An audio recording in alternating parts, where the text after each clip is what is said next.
우리들이 살아갈 미래를 위해 푸른 숲을 지키고 깨끗한 에너지를 사용하고 바다랑 하늘을 맑게 만든대요. 우와! 누가요? KB가요. 금융을 통해 더 나은 세상을 만들어가는 KB가 저탄소 녹색 산업을 지원합니다. 미세먼지 발원지에 생겨난 숲도, 청정한 신재생 에너지도, 친환경 금융 상품도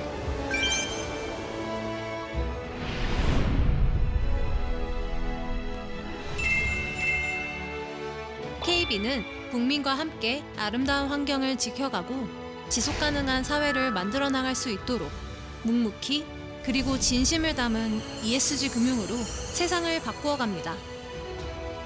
우리 모두가 함께 그려가는 내일. KB 그린웨이브 2030.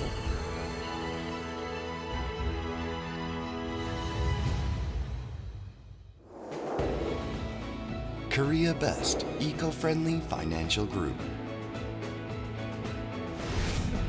KB Financial Group.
바다를 바라보면 정말 아름답고 파랗고 너무 좋거든요.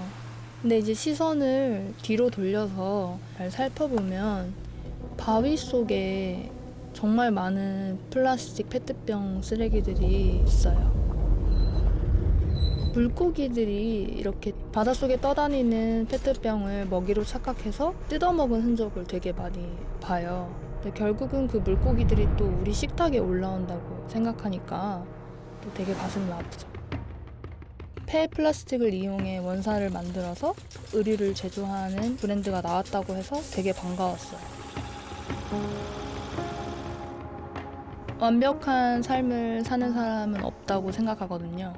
자기 자리에서 그냥 할 수 있는 노력들을 하다 보면 좀 더 깨끗한 환경을 만들 수 있지 않을까 생각해요.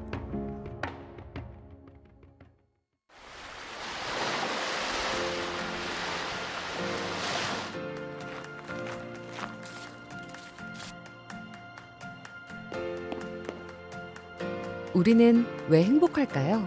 다 마신 페트병을 다시 깨끗하게 만들어 재탄생시키기 때문이죠. 제품의 생산, 유통, 판매, 회수까지. 제주개발공사와 함께 우리의 지구를 지켜요.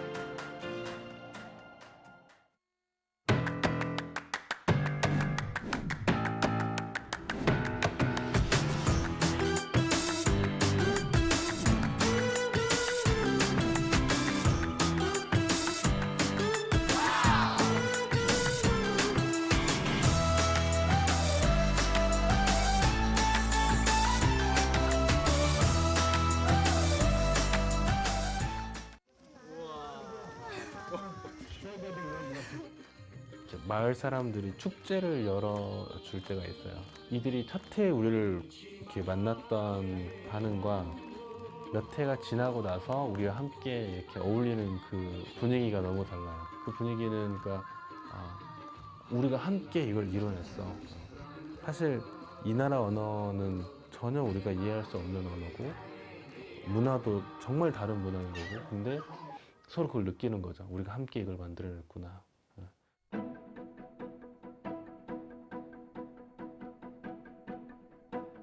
커피라고 다 똑같은 커피가 아니더라고요. 그러니까 정말 어떻게 컨트롤 하나에 따라서 커피 맛이 엄청나게 크게 좌지우지되고 가격이 엄청나게 변동이 되더라고요.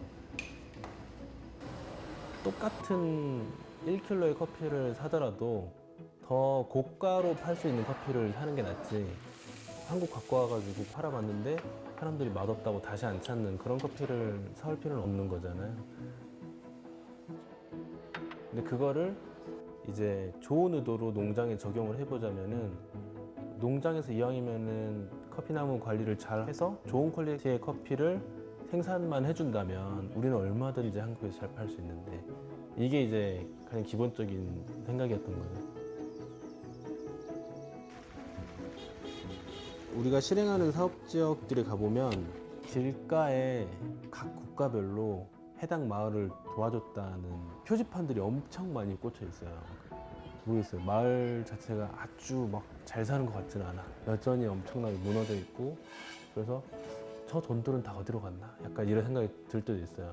가장 경쟁력 있고 실력 있는 로컬 파트너를 찾아서 그들이 가장 잘 알고 있는 마을 사람들과 함께 협업하도록 하고, 우리는 거기에서 나온 최고의 결과물, 제일 맛있는 커피를 한국에 있는 소비자들한테 판매를 해서 수익을 얻고, 그걸 다시 돌아가서 농장에 재투자하고. 사실 가장 중요한 서클은 우리만 있는 게 아니고 트리플래닛, 농장, 농부들, 그다음에 현지에서 항상 함께하는 파트너들이 있어요. 전문가 파트너들. 이런 구조들이 있다 보니까 서스테너블한 구조가 만들 수가 있는 거죠.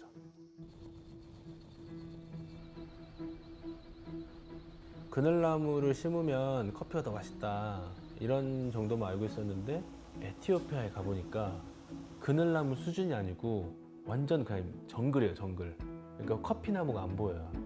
그리고 거기에 있는 커피가 세계에서 최고로 비싸고 제일 맛있는 커피라고. 농장을 만들더라도 그늘나무를 한 그루라도 더 심어가지고 숲처럼 보이게 하자. 커피나무 숲, 커피 포레스트를 만드는 게 우리의 목표인 거예요. 더 많은 커피 포레스트가 만들어질수록 자연보호가 훨씬 더 많이 되겠죠.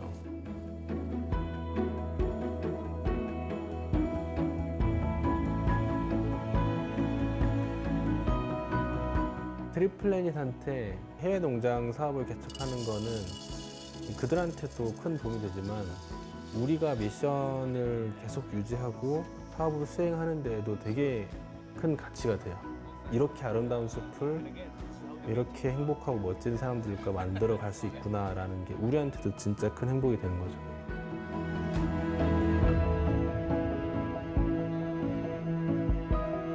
이 친구들한테 나 저번에 왔지? 나 또 왔어. 다음에 또 올 거야.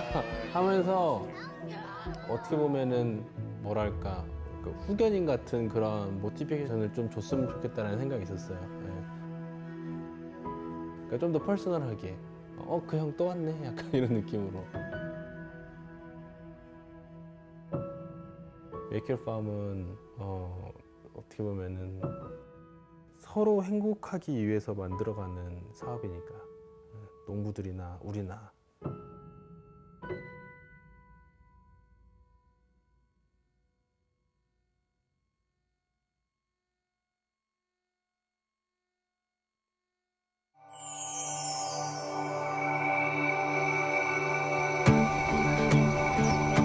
Loving our neighbors, respecting life, and making life sustainable. LOHAS. There is a company dedicated to practicing the values of LOHAS. I will only do business that serves the people and the planet. The LOHAS values of Prumuan is committed to the sustainability of our health and the planet.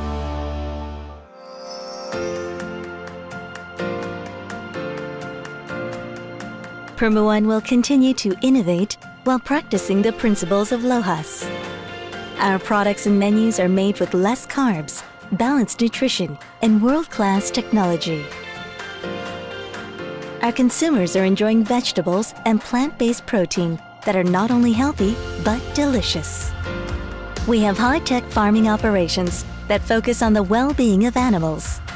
Our effort is to maximize the use of raw, plant-based materials to respect and preserve the well-being of animals and develop products that help us live a healthier, more sustainable lifestyle. We instill the values of LOHAS in our daily lives so that people can be happy and live confidently. With every innovation, we will continue to keep our Earth in mind.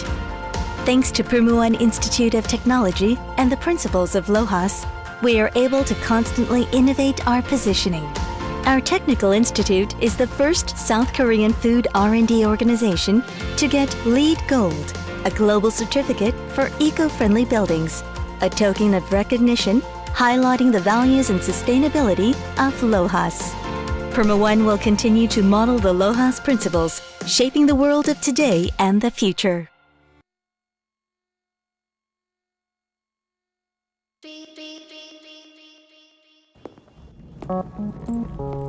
승객 여러분, 페트병, 사탕수수, 유채꽃은 아이오닉 5가 될 수 있습니다. 이제 지속 가능한 미래로 출발합니다. Welcome on board, Ionic 5. 첫 주인에게 버림받던 날, 난 그리 슬프지 않았어. 버려질 수밖에 없는 나는 플라스틱 페트병이었으니까. 난 사랑받을 운명이 아니었어. 어쩌다 운 좋게 재활용 원단이 될 기회를 얻었지만 다 헛된 희망이었지. 선택받지 못해 또다시 창고에 버려졌거든. 그렇게 체념한 채 소각장의 갈라를 기다리는데 말이야. 이상하게 이런 마음이 생기더라. 누군가의 옷이 되어 사랑받는 기분 한 번쯤 꼭 느껴보고 싶다고.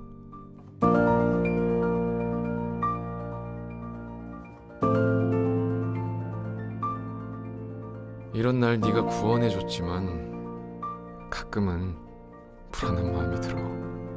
유행이 지났다는 이유로 다시 버려지게 될지 모르니까.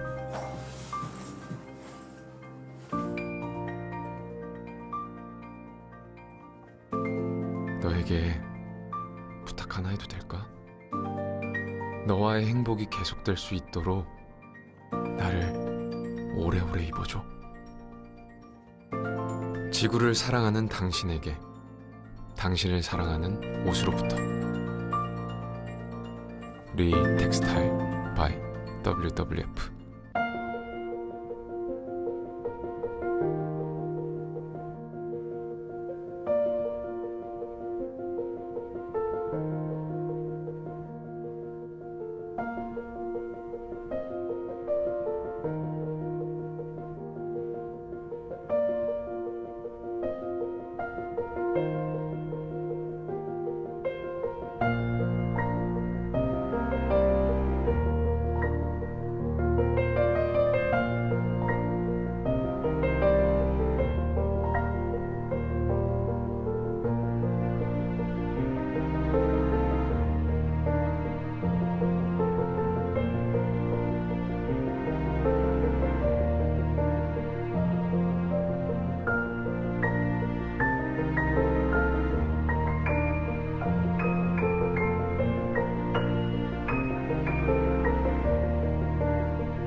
Hello, everyone.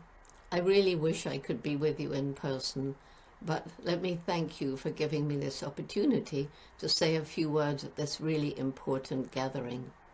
You know, I was born loving animals, and by the age of 10, I was dreaming that I would grow up and go to Africa and live with animals and write books about them. And finally, I did save up money, and I got out to stay with a friend in Kenya, and I was lucky enough to meet the famous paleontologist Louis Leakey. I don't know what he saw in me.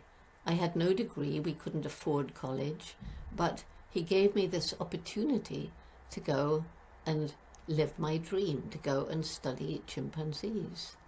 And so in 1960, I arrived in Gombe National Park, as it is today, in Tanzania, and began the research which just this year celebrated its 60th anniversary, 60 years since I first landed in Gombe to study the chimpanzees. They do turn out, these chimps, to be our closest living relatives. We share 98.6% of our DNA with them, and they're so like us in behavior. And because of this, they helped to break down the belief of Western science back then that we humans are different in kind from the rest of the animal kingdom. And the chimpanzees helped to prove that we humans are not, after all, the only beings on the planet with personalities, with minds capable of solving problems, and above all, with emotions, feelings of happiness, sadness, fear, despair, anger, and certainly feeling pain. So we now know that we're part of the animal kingdom, but we're different, aren't we?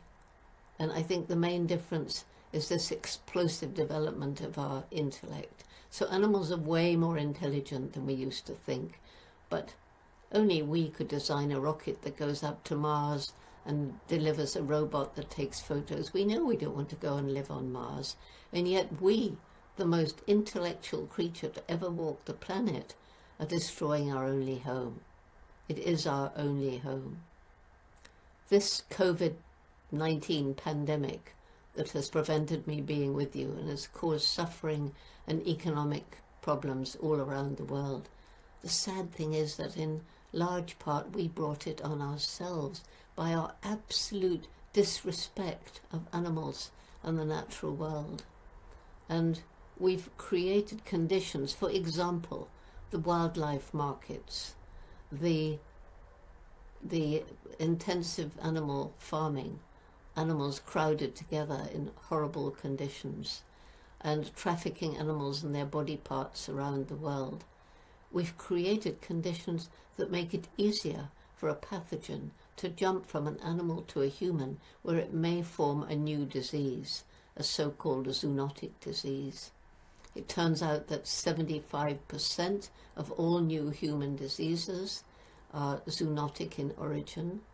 And unfortunately for us, this particular one, COVID-19, happens to be highly contagious, which is why it's spread around the world and caused this terrible pandemic. And it's this same disrespect of nature that has led to the climate crisis with the changed weather patterns, you know, the terrible hurricanes, the storms getting worse, the floods, the droughts, the terrible wildfires all around the world now, and also the loss of biodiversity.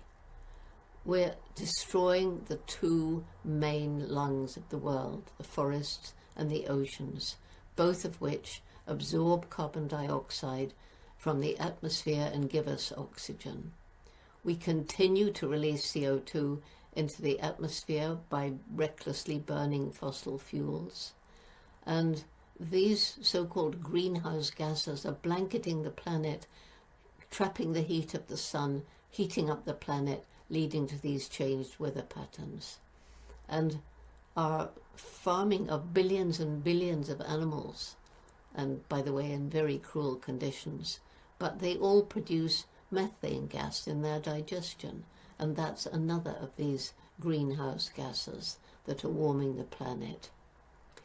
The reason I left Gombe during the happiest days of my life out in the rainforest was because at a 1986 conference, I learned to my horror that right across Africa, forests were disappearing and chimpanzee numbers were declining. And forest habitats were being destroyed by foreign companies, timber, oil, gas and mining, and by the growing local populations needing ever more land. Chimpanzees were being hunted, sometimes for food, and sometimes to capture babies to sell them on the illegal international animal trafficking, sold for circuses, pets, and so on overseas. In 1960, Gombe was part of the equatorial belt that stretched right across equatorial Africa. By the late 1980s, it was a small, isolated patch of forest surrounded by bare hills. In 1990, when I flew over in a small plane, I was horrified to look down and see this devastation. And there were more people living there than the land could support.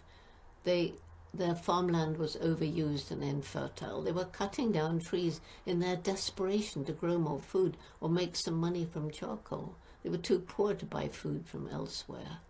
And it hit me then, only if we help these people to find ways of making a living without destroying their environment, only then can we hope to save chimpanzees, forests, or anything else. And so the Jane Goodall Institute, JGI, we began in 1990 a program that we called Takari, and it was working with the villagers to design a very holistic program to improve conditions in the villages. And I won't go into that now, there's no time, but it was so successful with its scholarship for girls, its microcredit opportunities for women, its tree planting and so on, that we now have the program throughout Chimp Range in Tanzania and in 6 other African countries where JGI is studying and protecting chimpanzees.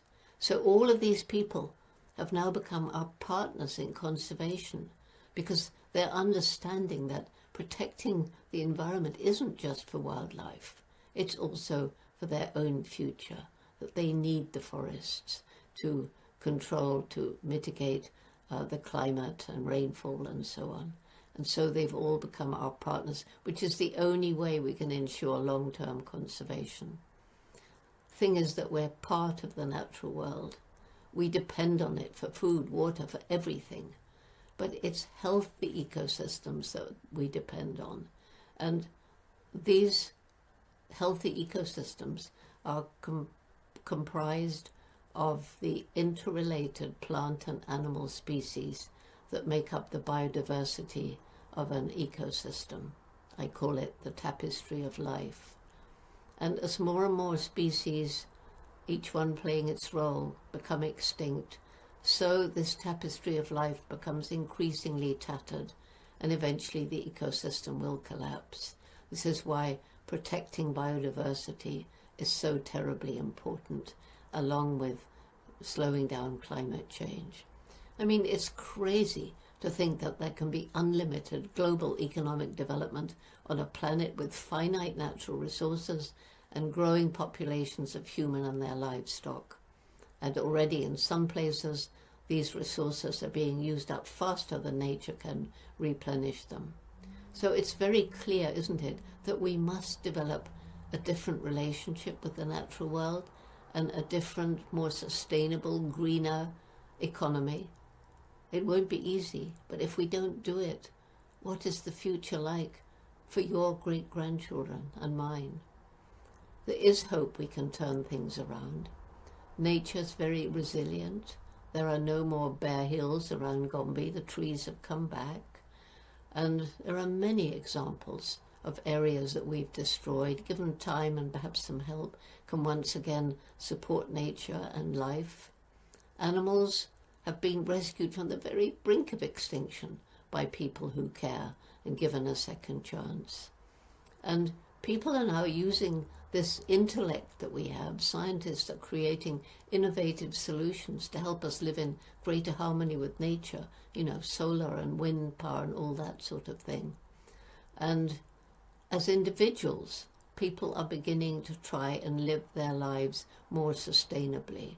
And consumer pressure is forcing some companies to make more ethical decisions in how they source their products and how they pay those who are working for them. And finally, there's the energy and passion of young people. I started a program in '91 called Roots and Shoot, which is flourishing in South Korea. And these young people are choosing and acting on projects to make the world better, one for people, one for animals, one for the environment. They are changing the world as we speak. And they're from kindergarten, university, everything in between, even some adults in 65 countries around the world. So there is hope, but there's hope only if we get together to take positive action. And we need to get together now. Thank you.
제2차 P4G 정상회의를 서울에서 개최합니다. 국제사회와 함께 탄소 중립 실현에 앞장서겠습니다.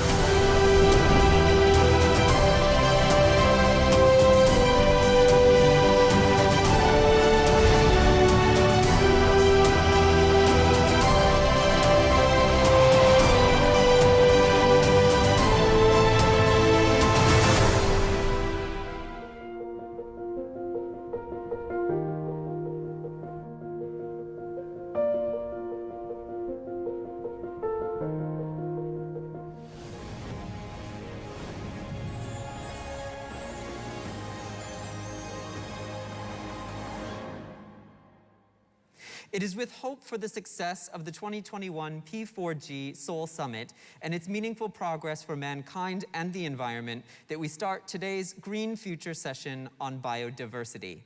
This session was jointly organized by the Ministry of Environment in the Republic of Korea and the National Institute of Biological Resources under the title of Hope for the Future, Biodiversity Restoration.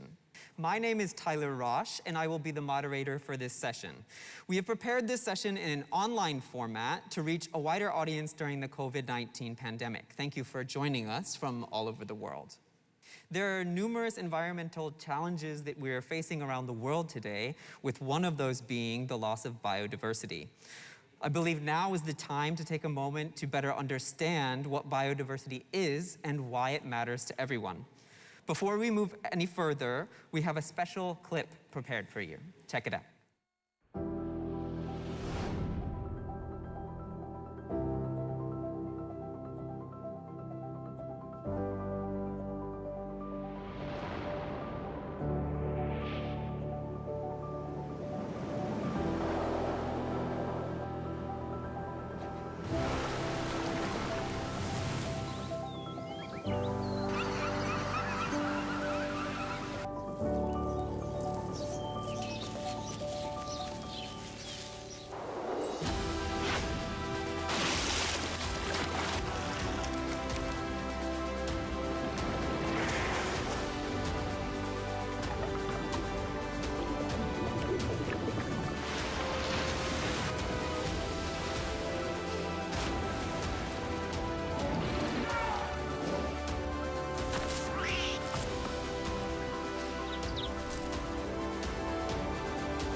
It is both alarming and heartbreaking to see that biodiversity is declining at an unprecedented rate.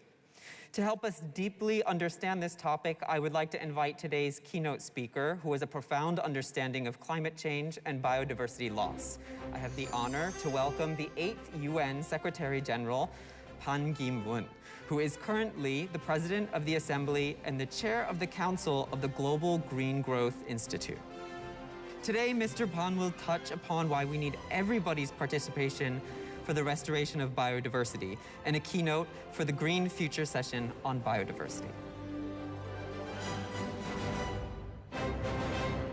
Dear colleagues, all participants joining us online, ladies and gentlemen, it is my great honor and privilege to address this special session of the 2021 P4G Seoul Summit on climate change response and biodiversity recovery. I find this session highly timely and relevant, noting that biodiversity loss is considered one of the greatest challenges that threaten the very existence of humanity. According to the 2020 IPBES Intergovernmental Science Policy Platform on Biodiversity and Ecosystem Services pandemic report, around 68% of wildlife varieties have been reduced, and about 25% of species are at risk of going extinct. If this trend continues, 1 million species could be wiped out of the planet within decades. Scientists have warned that biodiversity loss would eventually lead to humanity's extinction. We are still in the midst of an unprecedented upheaval caused by the COVID-19 pandemic. COVID-19 is a clear sign of what humanity could face as a result of biodiversity loss and ecological destruction. It would not be an exaggeration to say that the newly emerging viruses are the warnings from outraged nature to humanity. The best vaccine for disease prevention would be response to climate change coupled with biodiversity recovery. During my tenure as United Nations Secretary General, I strive for the adoption of the Sustainable Development Goals, SDGs, and the Paris Agreement on Climate Change, both of which were successfully adopted in 2015. Under the motto of "Leave no one behind," the 17 goals span around the areas of 5 Ps, people, planet, prosperity, peace, and partnership. Nonetheless, without innovative change in the lifestyle dependent on fossil fuels, biodiversity and ecosystem will continue to diminish, hindering our progress towards SDGs. Waning biodiversity makes the agricultural ecosystem more vulnerable to and less resilient against pathogens and harmful insects threatening the food security and nutrition of the world's population. Take goal number 2, zero hunger, for example. Loss of insect pollinators led to the decline in annual crop production of worth $235 to $577 billion US. Around 10% of the mammals used in agriculture and food production had gone extinct by 2016. At least 1,000 species are on the verge of extinction. Biodiversity is also closely linked to goal number 13, climate change, climate action. According to the 2020 global biodiversity outlook, the ecosystem absorbs 60% of global carbon emissions annually. Mangroves help prevent storms and coastal erosion, while forests in cities reduce urban heat island effects. All this clearly demonstrates that disrupting the ecosystem's self-purification ability will only exacerbate the climate crisis.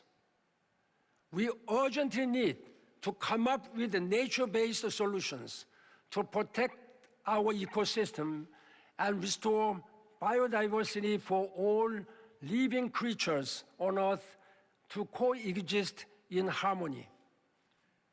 Ladies and gentlemen, now is time to take action. We are at an inflection point to build back better for a sustainable and resilient future. Most importantly, for our future generations. In this respect, I'd like to highlight 3 elements in our quest for a green recovery. First, climate change and biodiversity degradation should be addressed in an integrated manner. The key treaties designed to tackle these challenges are the Paris Agreement and the Convention on Biological Diversity. We have to take note that the 2 treaties are mutually complementary and also crucial to each other's success. Preserving biodiversity requires climate action, and climate change cannot be tackled without ensuring biodiversity. Thus, we need to prepare well-designed nature-based solutions and embrace biodiversity as an essential element to climate change mitigation and adaptation. Secondly, we should adopt more ambitious goals and policy roadmaps. More than 120 countries have announced or reviewed carbon neutrality goals to limit global temperature rise to below 1.5 degrees Celsius above pre-industrial levels and achieve carbon neutrality by the year 2050. It is noteworthy that the Biden administration decided to rejoin to the Paris Agreement on the day of inauguration. This bold decision of the US will encourage international community to better implement the International Climate Agreement with enhanced momentum. In addition, a number of countries, including Korea, United States, and Japan, have announced their goals to achieve carbon neutrality by 2050. China also declared its goal to reach carbon neutrality by 2060. In order to reach carbon neutrality by 2050, we need an all-hands-on-deck approach based on the social consensus and a clear policy roadmap for implementation. While pushing forward coal phase-out and transition from internal combustion engine vehicles to eco-friendly cars and from fossil fuels to renewables, we must devise a mid to long-term policy to achieve carbon neutrality. In spite of enhanced actions on climate change, little progress has been made on biological diversity. Most of the goals set by the Convention on Biological Diversity have yet to be met, despite the fact that the parties to the CBD have committed to detailed targets, such as the expansion of nature reserves and the adoption of sustainable fishing practices. In this respect, I look forward to CBD's post-2020 targets that reflects the 5 elements of SMART, standing for specific, measurable, achievable, relevant, and time-bound. This process will require international cooperation in coping up with a more ambitious target and concrete plans for implementation.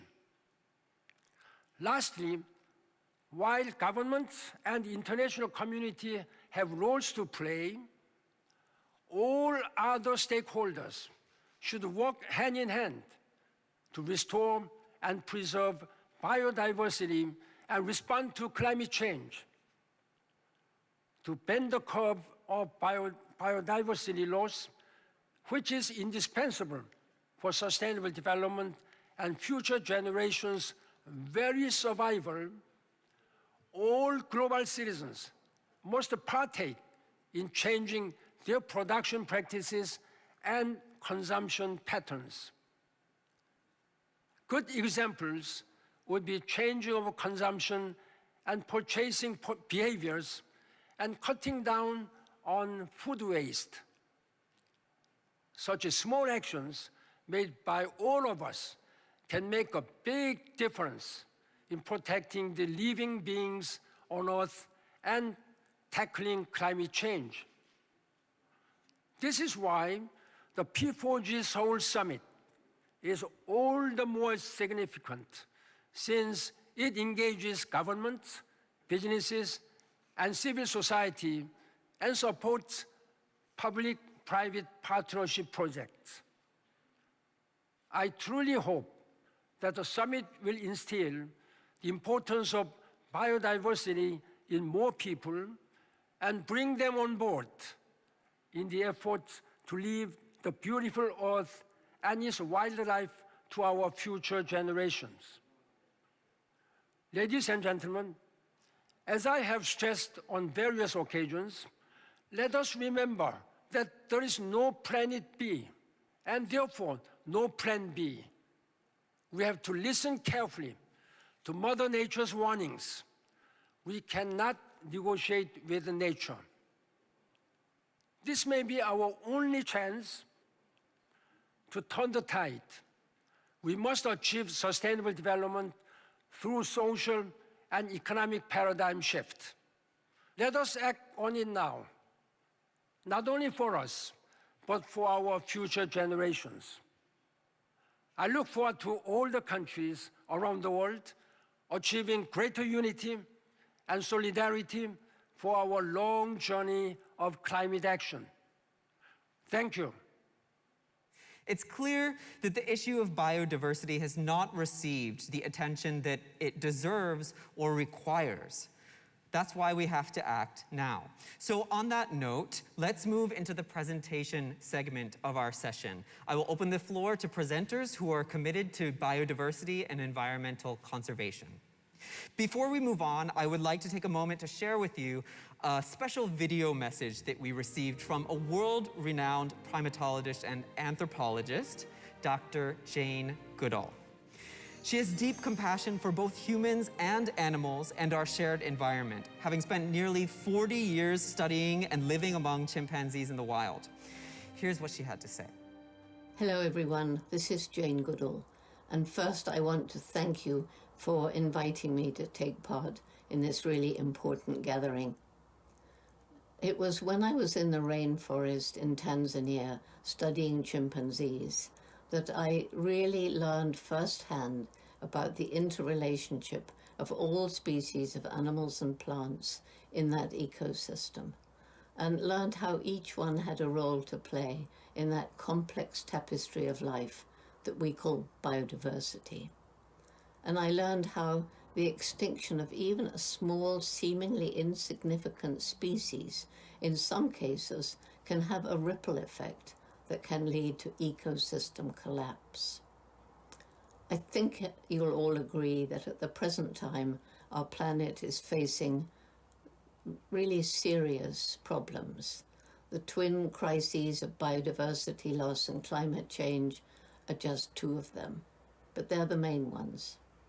So it's really important that we understand that we too are part of the natural world. We're not separate from it, and we depend on it for clean air, water, food, everything, really. But what we depend on is healthy ecosystems. So it's clearly of great importance that we work hard to protect existing intact areas of the natural world and attempt to restore damaged ecosystems. After all, it's our disrespect of the natural world that's led to climate change and biodiversity loss. We can't expect to have unlimited global economic development on a planet of finite natural resources, which in some places are being used up faster than nature can replenish them. At the same time, there's a growing human population along with our livestock. Fortunately, there are more and more organizations today working on creating a more sustainable relationship with the natural world. And nature is amazingly resilient if we give her a chance. Places that have been utterly destroyed, such as an abandoned quarry or a terribly polluted river or lake, can, with time and sometimes some help, once again begin building up the biodiversity that's needed to make up a healthy ecosystem.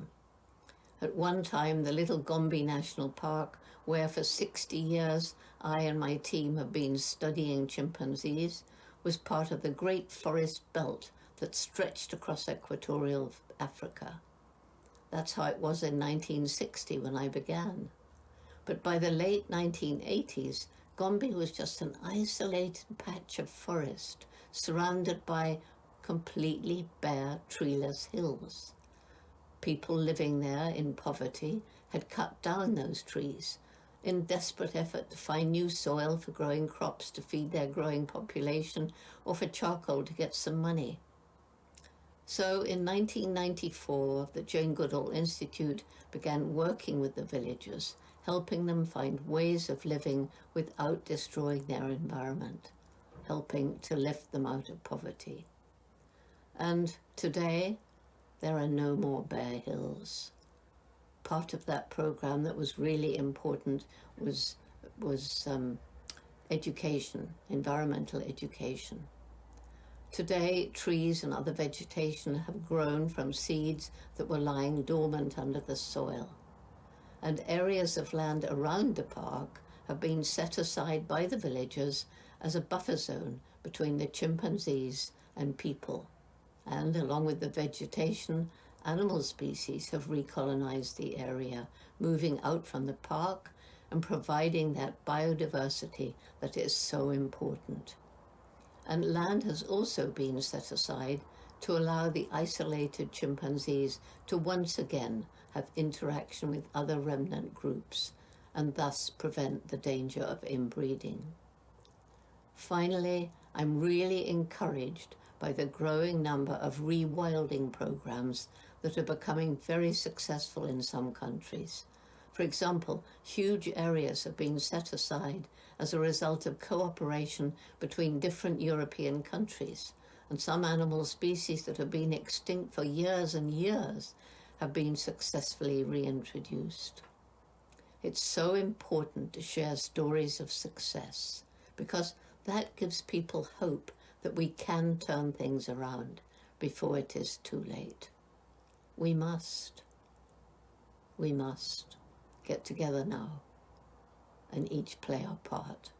Thank you so much. Dr. Goodall's message really makes you think again about our relationship with nature and what we need to do to better conserve it. So now let's move into our discussion session here. I'd like to welcome now our panel that we have here today. First is Professor Choi Jae-chun from Ewha Women's University. Professor Choi is a prominent scholar in the field of biology. We also have Mr. Yoon Jong-soo. Mr. Yoon is the former Vice Minister for the Environment and the current President of the IUCN National Committee in the Republic of Korea. We also have Mr. Hong Jong-ho. Professor Hong is the co-chairman of the Korea Federation for Environmental Movements. And while he personally has a background in economics, he is currently a professor at the Seoul National University's Graduate School of Environmental Studies. And then we also have our civilian representative, Mr. Lee Jong-hyun. Mr. Lee is a YouTuber working with Sandbox and does content related to nature and the environment. So last but not least, of course, we have everyone online joining with us today from all around the world. So you're very much welcome to this segment. And without further ado, I will invite to the podium Professor Choi Jae-chun to shed light on a timely topic during the pandemic, the relationship between the pandemic and the need to restore the balance in biodiversity. Good morning, good afternoon, and good evening, wherever you are. Let me talk about COVID-19 and biodiversity restoration. You all know that already 150 million people have been infected and more than 3 million people have died. This is simply incredible. Now, we learned that this has something to do with climate change. Earlier this year, researchers from Cambridge University and their colleagues have published a paper that says in the last 100 years, there have been shift in bat distribution. Many tropical bats are moving into temperate regions. Now, they discovered a new hotspots of bat diversity. Among them is southern China. They have learned that at least 40 new species have moved into southern China from tropical area. You all know that each bat carries maybe 2 or 3 different types of coronavirus. So when you put together, you can easily imagine that more than 100 new strains of coronavirus have moved into southern China. And that perhaps is the reason why we're suffering this incredible disaster. Earlier on, I defined this event as a blue ocean using business administration terminology. You all know that blue ocean is an incredibly attractive market because there aren't that many competitors in the market yet. I call this blue ocean because if you look at it from a virus point of view, this is an incredible opportunity because they're having great time. Now, let's go back to about 10,000 years. Back then, we were almost nothing. We were not a very abundant species. Perhaps a few individuals were roaming around on African plains. When we calculate the biomass of entire human species back then, and then add some of the animals we carry around, dogs and cats, even then, we were less than 1% of the biomass of mammals and birds at the time. But within the last 10,000 years, we went through agricultural revolution, industrial revolution, and we exploded in terms of numbers. Now, if you calculate that once again, in May 2021, you have to do, let's say, 7.8 billion times 62 kilograms maybe. That will give you the figure for the biomass of the human species. And then we have to add to it the domestic animals we carry these days, cattle and pigs and chickens and whatever. Depending upon where you draw a line of domesticated animals, the figure could shift quite a bit. Now the scientists have come up with a figure that is at least 96% to 99%. This is an incredible inversion. we were less than 1%, but now we're pushing all other animals into 1 or few percent, and then we are covering the entire surface of this planet. So if you are a virus or bacteria living on wild animal and suddenly decided to move to a new host, you jump out of wild animal and landed on something, chances are that's a human being or the domestic animals that a human being grows. This is what's happening right now. So I'm sorry to tell you a bad news, which is this is not the end of it. We'll probably go through this kind of pandemic again and again, unless we reduce our numbers tremendously, or we reduce our domestic animals tremendously, or we increase the area of forest or wild ecosystem so that wild animals can live comfortably. But that's not going to happen.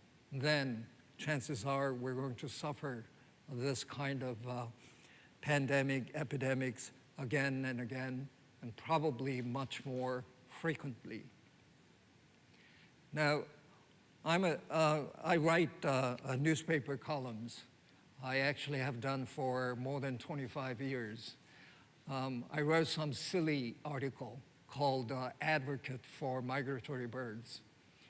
They are very upset because whenever avian flu breaks out, our government always points finger at migratory birds.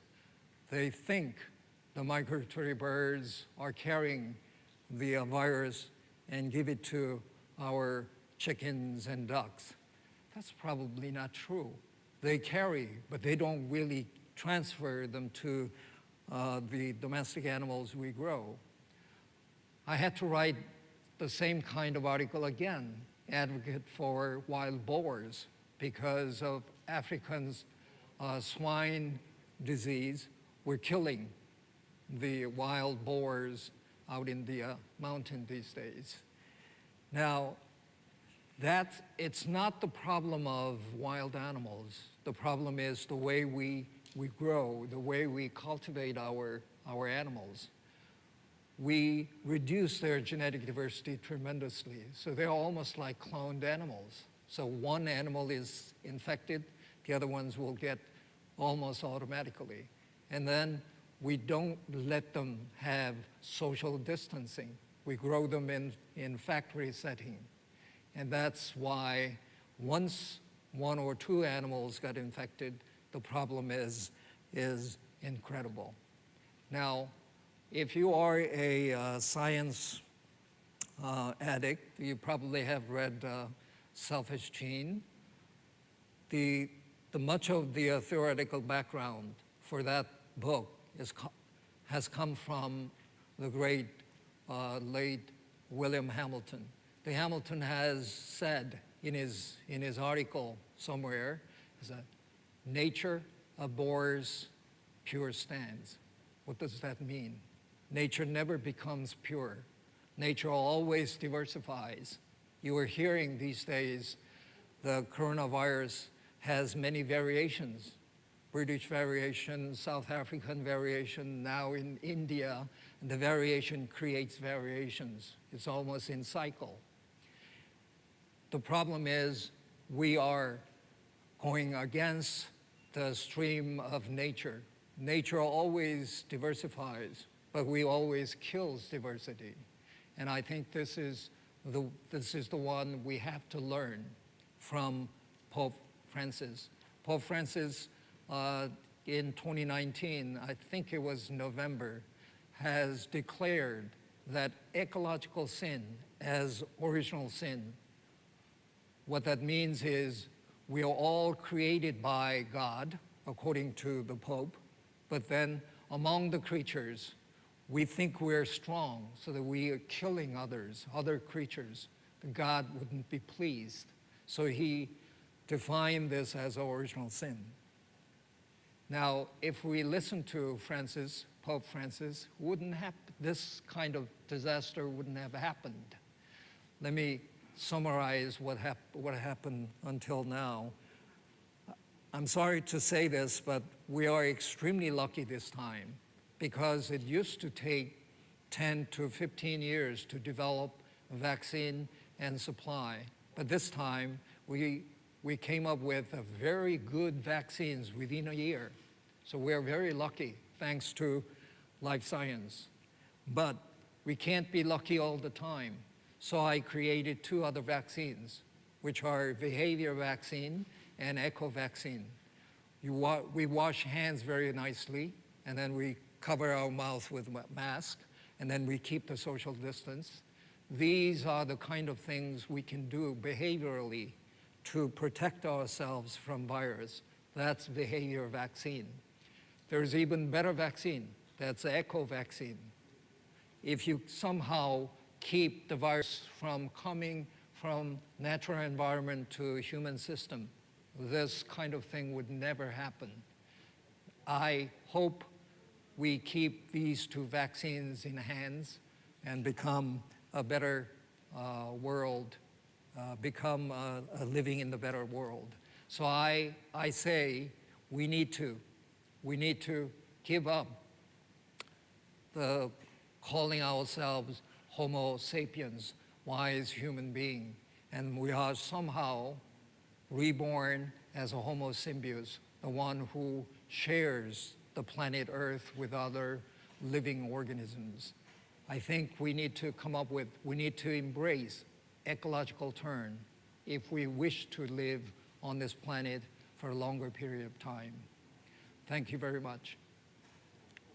Our next presenter is Mr. Yoon Jong-soo.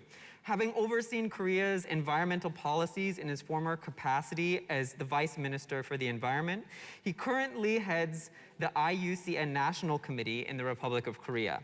He will share with us practical solutions to environmental protection and biodiversity loss by drawing from his experience in the public sector, as well as working with international organizations. Thank you, Tyler.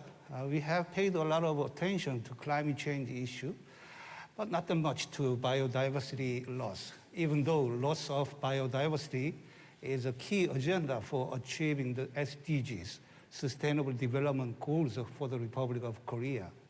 In the last few decades, urban areas have expanded and it greatly reduced natural habitats for animals and plants.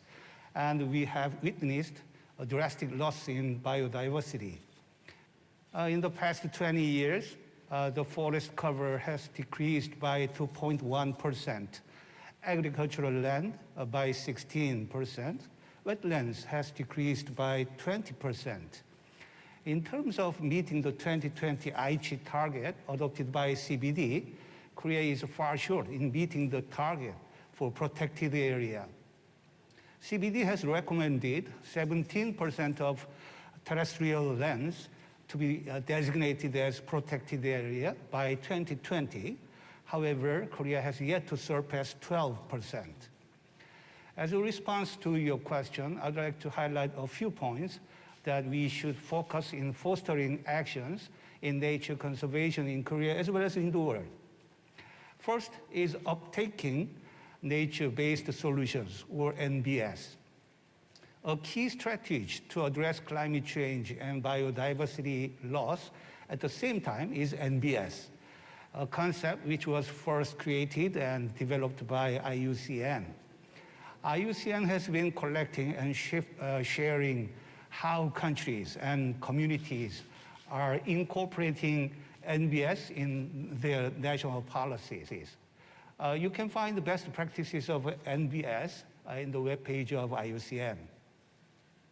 Second, we need to make a great stride in reaching the protected area target, both in terms of quantity and quality of protection for these special areas.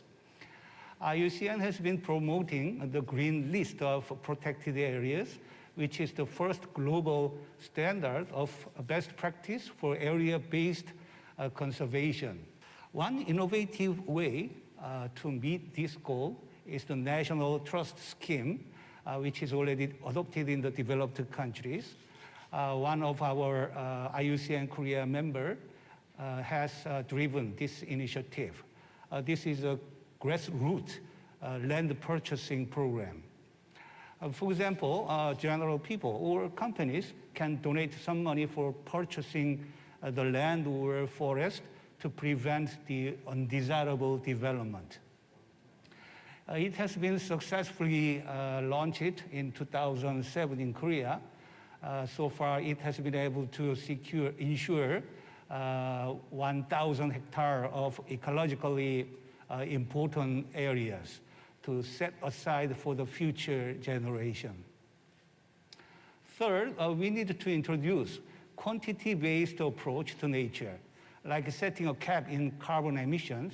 Each municipality can set a legally binding quantity target on natural land cover. When there is loss of natural cover in one area, the municipality must offset by transforming other lands into a natural cover. Jeju Island, which is a member of IUCN Korea, has been leading the introduction of such a scheme, and we look forward to other municipalities to adopt such innovative policy. Finally, we need to promote citizen scientists. Science or research has been recognized as the work to be done only by scientists or researchers. However, through the development of IT, information technology, science or research is no longer a domain for only scientists or experts. Recently, thanks to mobile technology, we can easily get access to information on animals, flowers, and trees. This allows people to become closer and better understand nature. Anyone can collect and share scientific data and eventually upgrade the database. Therefore, I'd like to encourage anyone to become so-called citizen scientist. Thank you. Professor Hong Jong-ho is a renowned environmental activist and a pioneering scholar in environmental economics. He will discuss sustainable use of biodiversity from the perspective of environmental economics. Thank you, Tyler, for your kind introduction. Many people think that nature conservation and economic development are incompatible. Economic growth inevitably leads to environmental degradation, while ecosystem conservation requires limited economic development. But such dichotomy is misleading. Ecosystems need to be well managed and conserved to ensure sustainable economic activity and growth. I would like to highlight two key research findings that support this claim. The first is a paper titled Environmental Preservation, Uncertainty, and Irreversibility by Nobel laureate in economics Kenneth Arrow and then UC Berkeley professor Anthony Fisher. The article suggests that when development has an irreversible impact on the environment, it could lead to a reduction in economic benefits that nature can provide at some point in the future. For example, suppose we can extract an anti-cancer substance from a specific animal or plant. If a development project destroys the ecosystem, we could lose a chance to develop life-saving drugs. Arrow and Fisher argue that when a project involves uncertainty and irreversibility, conservation is a better option than development. For now, the project would be pushed back for a specific period of time, during which additional information can be obtained about the uncertain situation. This process could form the basis for making reasonable decisions in the future. Arrow called the value of the information gained from the delayed action quasi-option value. The bigger the quasi-option value, the more reasonable it is to choose conservation over development. The second one is a 1997 paper published in the highly prestigious scientific journal Nature called The Value of the World's Ecosystem, Services, and Natural Capital. In this paper, Robert Costanza and other ecological economists asked a bold question. what is the annual worth of the services that Earth's ecosystems provide? The paper drew a great deal of attention and debate and has been cited more than 25,000 times since its publication. Ecosystem services that Earth provides included supply of oxygen, greenhouse gas regulation, flood control, drought, recovery, supply of agricultural and fishery products, wood and fuels, tourism and leisure. The value of global ecosystem services was estimated to be around 33 trillion US dollars per year in 1994 US dollar, with marine ecosystem accounting for the largest share at 20.9 trillion US dollars. Given that global GNP at that time was $18 trillion, the paper suggests that the benefits Earth's ecosystem provides are worth almost 2 times the income that humans created for themselves. The article sparked much controversy, but this does not change the fact that natural ecosystems provide enormous benefits to mankind. As you can see from the 2 research findings, our ecosystem and economy are closely related to each other. Unfortunately, humans have destroyed ecosystems and biodiversity to pursue economic growth for a long time. This is a short-sighted approach, which will most likely to have an adverse impact on the quality of life and eventually economic growth. Therefore, we need to clearly understand the potential negative impacts on biodiversity caused by massive public development projects or business activities polluting the environment. Efforts are needed to transform the way we conduct economic activities to ensure coexistence of humans and ecosystems. Such efforts are considered essential for the true sustainable development of the 21st century. Thank you. Thank you all so much for your presentations. It's very clear that we have a lot to do in terms of conserving and restoring biodiversity, especially in order to achieve our global goals for 2030. So at this point, I'd like to slowly move into some questions so we can have more of a discussion. But I do know that our civilian representative, Mr. Lee, you run a YouTube channel that is basically presenting a lot of content relating to wildlife and animals, and I know that you're very interested in the topic. So do you have any questions for our presenters today?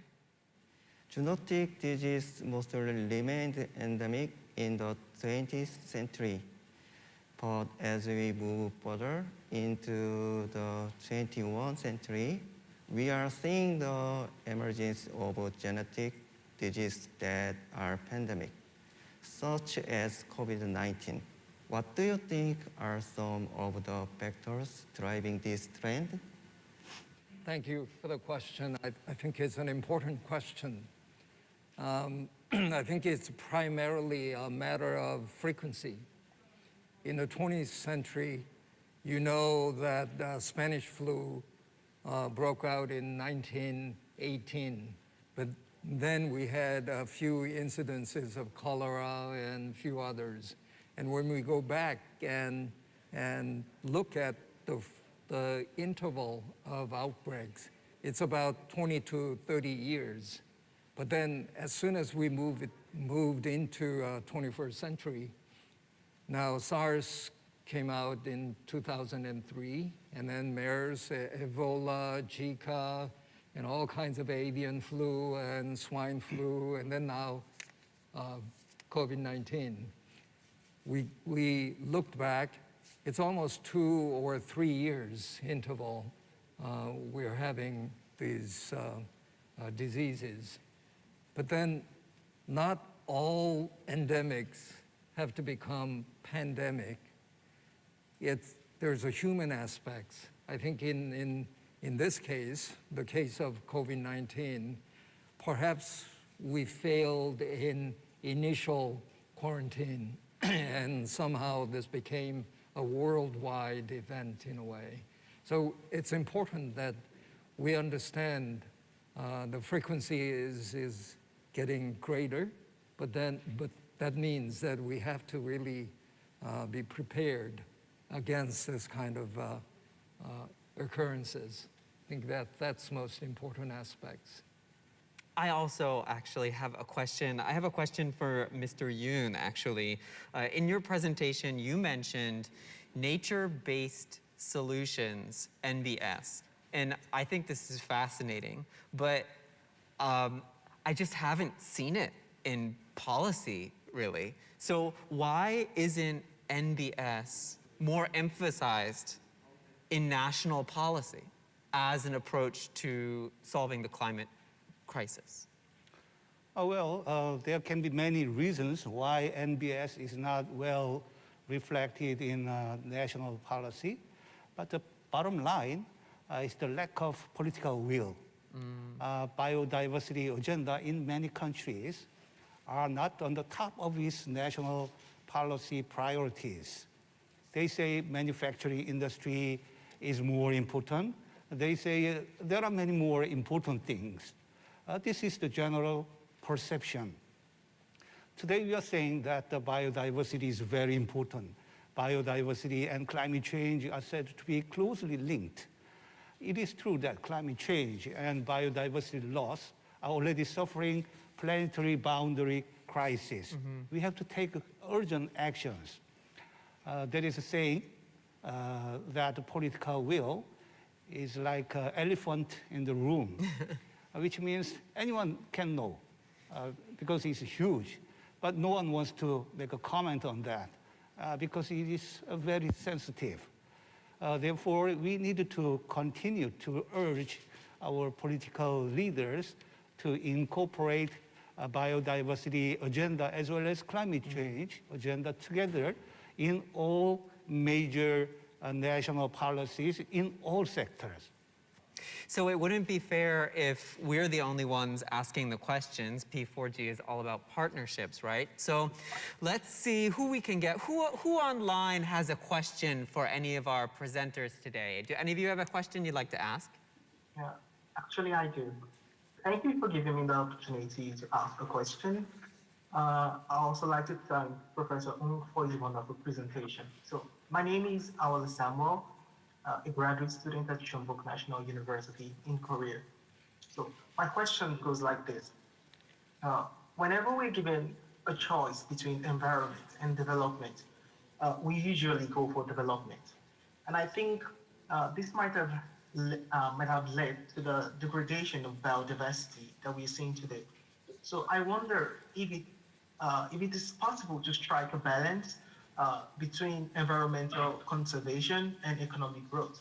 For instance, I'm aware that there have been research efforts to reduce carbon emissions. So when these research findings are translated into commercial applications, how will it affect the industry? It is a good question. As you have said, humans have consistently put development before the environment throughout the history. As a result, we are now faced with climate crisis and biodiversity degradation, which in turn are threatening human survival and sustainability, creating a vicious circle. To tackle this challenge, we need to change the distorted way we carry out economic activities. We need to shift from a carbon-based economy to a carbon-free economy. Economists favor carbon pricing as the most effective way to achieve decarbonization and carbon neutrality. Emission trading system and carbon tax are considered two main types of carbon pricing. Carbon pricing will encourage industries and businesses to use less fossil fuel. More stringent carbon tax and emission trading system will further cut down the consumption of fossil fuel while increasing the use of renewable energy sources. At the moment, Korea and the EU are providing incentives to businesses to reduce carbon emission using emission trading system. EU even plans to introduce a carbon border adjustment mechanism. A new economic order is on the horizon, where businesses and industries that reduce carbon emissions will have a competitive advantage in the global market. Now we're going to connect to Antarctica to hear from the field. Once a pristine environment, Antarctica is now under significant threat from global climate change. The Republic of Korea has set up the King Sejong Station and the Changbogo Station in the Antarctic as a part of its Antarctic research mission to identify solutions to the environmental challenges we're facing.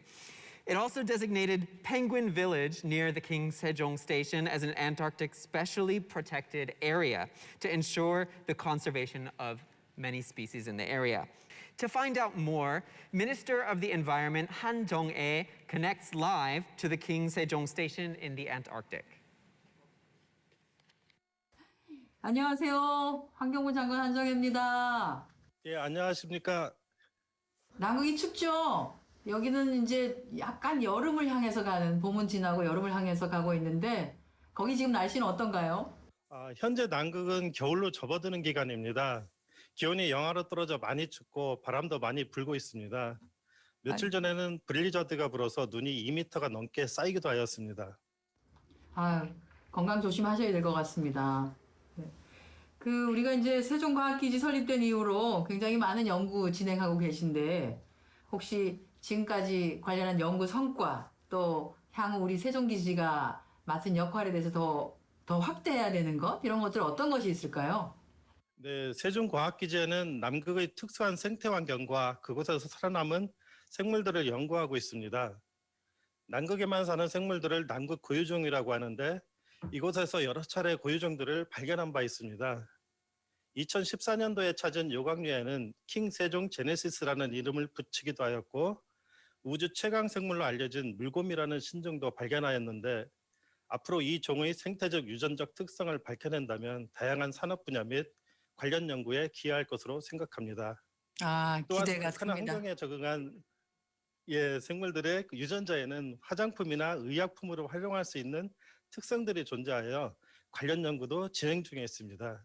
세종기지가 앞으로 할 일들이 많겠지만 지구 온난화 속에서 생물 다양성을 보호하고 남극을 남극답게 지키는 것이 가장 중요한 일 중 하나라고 생각합니다. 네, 생물 다양성 말씀해 주셔서 안 그래도 지금 이제 기후위기, 기후변화가 시작되고 난 뒤에 특히나 척추동물의 경우에는 종 다양성이 굉장히 지금 많이 축소되고 있어서 기존에 있었던 척추동물의 한 3분의 1 정도는 지금 사라지고 있다라고 하는 데이터도 나오고 있는 것 같습니다. 지금 말씀하신 것처럼 기후위기에 특히나 이제 영향을 많이 받는 것이 북극, 남극 이런 것들을 우리가 뉴스로는 많이 접하고는 있는데 실제로 해상의 빙하가 막 녹고 있다고 하는데 이 심각한 그 정도가 어느 정도인가요? 예, 맞습니다. 남극의 전체 빙하를 떠받치고 있는 해상 빙하가 소멸되면 남극 대륙 내부의 빙하마저 더 빠른 속도로 사라지기 때문입니다. 지구 온난화가 진행되면서 대기 및 해수 온도의 상승으로 엄청난 양의 빙하가 소멸되고 있는데 이는 정말 심각한 상황입니다. 또 이제 남극의 우리 세종과학기지에는 특히 우리 이제 환경부가 관리하고 있는 펭귄 마을이 있죠. 사실 한국에는 그 펭수라고 굉장히 인기 있는 연예인이 있는데 들어는 보셨는지 모르겠어요. 멀리 남극에서 아이돌이 되기 위해서 한국까지 온 펭수도 있긴 합니다만 실제 이런 지금 팬데믹 상황에서 특히 이제 바이러스가 창궐을 하고 있고 이런 상황이라서 혹시 우리 펭귄 마을에는 영향은 없는지 궁금하기도 합니다. 예, 남극에는 펭귄을 포함하여 다양한 종류의 조류가 살고 있고 조류의 코로나 바이러스도 발견된 적이 있지만 다행히 아직까지는 심각한 바이러스는 발견되고 있지 않습니다. 남극 생태계를 보존하기 위해서는 남극 펭귄들과의 접촉을 최대한 줄이는 것이 중요하다고 생각합니다. 또한 펭귄의 먹이인 크릴새우가 감소하고 있는데 이는 인간의 무분별한 남획 때문인데요. 크릴새우의 무분별한 남획을 막기 위한 노력도 필요하다고 생각합니다. 네, 정말 수고를 많이 해주시고 계신데 저희들도 여기서 할 일이 좀 많겠지요. 혹시 세종과학기지에 계시면서 한국에서 이런 것들은 좀 해주셨으면 좋겠다라고 하는 바람 같은 거 있으면 말씀해 주시고요. 또 앞으로도 계속 수고를 해주셨으면 좋겠습니다. 네, 남극에 대한 지속적인 관심 부탁드리겠습니다. 감사합니다. 네, 고맙습니다. 건강관리 잘 하십시오. 네, 고맙습니다. It's always good to hear news from our researchers who are out there in the field, but it is a bit disheartening to hear about what is happening to the Antarctic. It seems that virtually no area is safe from the impact of climate change. Meanwhile, international organizations have long played a key role in raising public awareness in biodiversity issues and encouraging people to take action. Representatives of international organizations have sent special messages to P4G's Green Future session on biodiversity. The first one is from Executive Secretary of the Secretariat of the Convention on Biological Diversity, a multilateral treaty signed by over 160 countries to address the biodiversity crisis and global environmental challenges.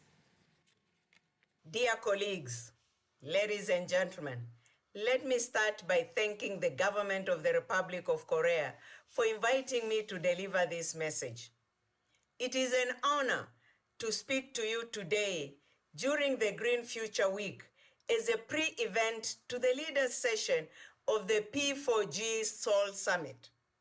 As you discuss solutions for green economic growth and seek to find and promote innovative partnerships at scale to deliver on sustainable development goals, I would like to take this opportunity to reinforce a message that has become loud and clear. Nature is the foundation of sustainability.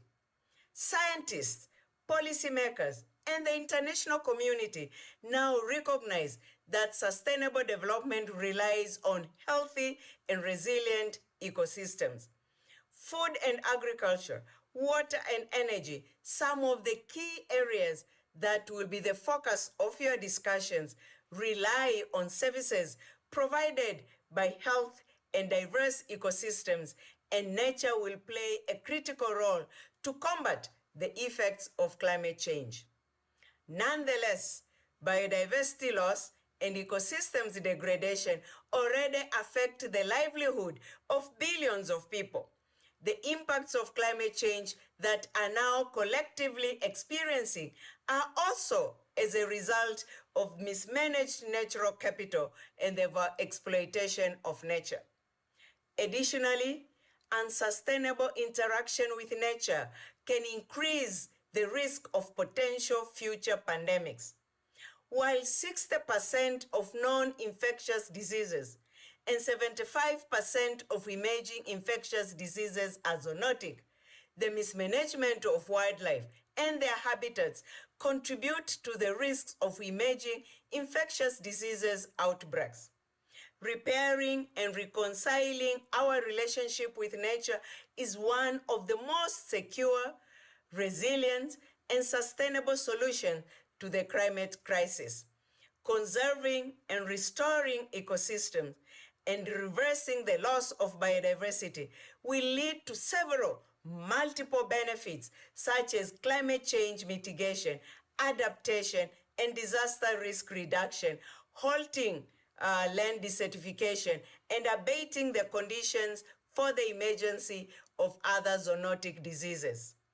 These nature-based solutions offer immediate and cost-effective benefits and carry great potential to take control of the global challenges we face.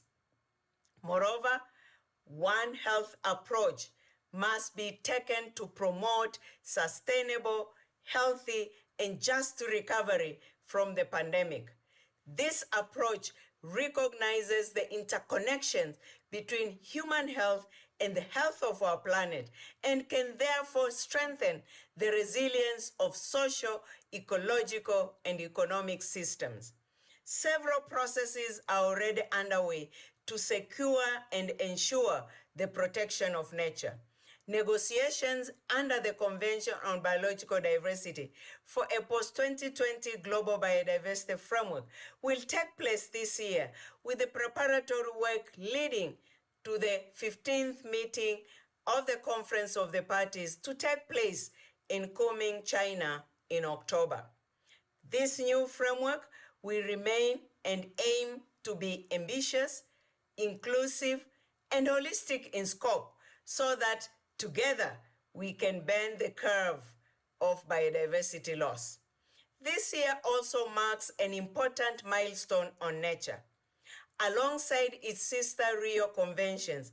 The Convention on Biological Diversity will be an active partner under the UN Decade on Ecosystems Restoration, which will catalyze action on reversing biodiversity loss and restoration of ecosystem with core benefits for climate change, human health, and the Sustainable Development Goals. Let me finish by recognizing all those who have and will participate in the various sessions throughout this Green Future Week. Your work is vital and will undoubtedly further the political momentum needed to transform our collective futures. Thank you. The second message was sent by the Director General of the International Union for Conservation of Nature, the world's largest environmental network founded in 1948 with a mandate to conserve natural resources and protect the environment. Your Excellencies, partners, friends, ladies and gentlemen, it is an honor and privilege for IUCN to speak at the P4G Green Future session under the theme of Hope for the Future, Biodiversity Restoration. We are proud to count the Republic of Korea as a state member of IUCN and are grateful for our strong collaboration on environmental work such as in protected areas and marine and coastal protection.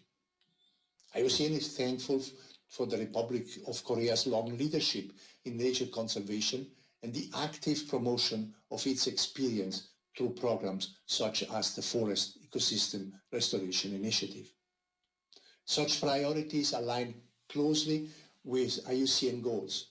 Since 1948, we have helped influence the world of biodiversity conservation and environmental sustainability, and today I'm proud to share our climate change and biodiversity programs that help achieve the UN Sustainable Development Goals. This work should be seen through the lens of nature-based solution, a global concept driven by 10 years of IUCN leadership. Nature-based solutions are action to protect, sustainably manage, and restore natural and modified ecosystems. Crucially, this action addresses societal challenges effectively and adaptively, while benefiting human society and biodiversity at the same time. In terms of achieving climate action, Sustainable Development Goal 13 IUCN has been hugely successful through forest restoration. The Bonn Challenge is the world's largest voluntary restoration movement to date and aims to restore 350 million hectares of degraded and deforested landscape by 2030. We are well on track, with over 70 pledges for more than 60 countries now restoring 210 million hectares of degraded lands. Through this initiative, we are proud to work with countries such as El Salvador, which has committed to restore 1 million hectares of degraded land, half of its total land area. Another key IUCN program that contributes to the Sustainable Development Goals and biodiversity conservation is the Mangroves for the Future initiative. We began this initiative after the terrible damage caused to Southeast Asia's coastal communities and ecosystem in the 2004 Indian Ocean tsunami. Through this program, IUCN has worked with 11 countries to restore and bring under sustainable management more than 13,000 hectares of mangroves and wetlands along 17,000 kilometers of coastline. And I'm very proud that the Mangroves for the Future initiative shows how biodiversity restoration can support multiple sustainable development goals. This program improved women's access to basic services through increased income and through income diversification. It also increased the security of local food system and strengthened community cohesion. This initiative contributes to Goal 1 on poverty, to Goal 5 on gender, to Goal 14 on ocean resources, and through regional cooperation, Goal 17 on global partnership. These are just two of the many successful IUCN programs that help build a more sustainable planet. But of course, we cannot talk about a better world without mentioning our recovery from the COVID-19 pandemic. As countries rebuild their societies and economies, they are allocating trillions of dollars to fiscal stimulus packages and developing longer-term economic recovery programs. Today's decision to help the world recover from the current pandemic will affect our future for decades to come. That is why IUCN has launched a nature-based recovery initiative, which aims to ensure two things. Firstly, we want to help government direct at least 10% of overall investment to nature. And second, economic investment post-COVID should do not additional harm to nature and livelihood. This initiative is now well underway, and we are inviting everyone to join us on this journey so that we can work together to truly embed sustainability within our shared future. Thank you. Thank you both for your enlightening messages. It's always wonderful to have the rare opportunity to be joined by such special guests. So at this point in our program, we're going to move into the second part of our session, which is held with the scientific journal Nature. I'm sure you've probably heard of it, but Nature is the world's leading multidisciplinary scientific journal. First, here's a message from Magdalena Skipper, the editor-in-chief. Ladies and gentlemen, colleagues, distinguished fellow speakers, it is an honor to be taking part in this session entitled The Hope for the Future Biodiversity Recovery. The banner under which we are meeting today, Partnering for Growth and the Global Goals 2030, is right to put partnership first. While all eyes are on the pandemic, it is of course not the only crisis that faces us, and all global crises will require multi-sector collaborations and partnerships if they are to be solved. The pandemic has amply demonstrated that evidence-based decision-making is the only way forward worth considering. Governments that have closely followed research advice and in a timely manner have fared much better during this past year than those that did not. The same principle will apply to climate emergency, biodiversity loss, and the threat of poverty and hunger, and many others. Global crises have much in common, including that just as in the case of the pandemic, no one is really safe until everyone is safe. We would all agree that science and its practitioners from public and private sectors alike have a pivotal role in identifying solutions. But the success crucially depends on the support and encouragement to collaborate with other sectors, including the civil society. This support needs to extend to funding. Can we consider this not just an opportunity, but an obligation for funders to support and encourage science that is inclusive in terms of geography, culture, ethnicity, gender, and many other aspects of diversity? Perhaps more than ever before, now is the time for science to be transparent, for the knowledge to be shared equitably, so that all may benefit, but also importantly, so that all who have contributed receive appropriate credit.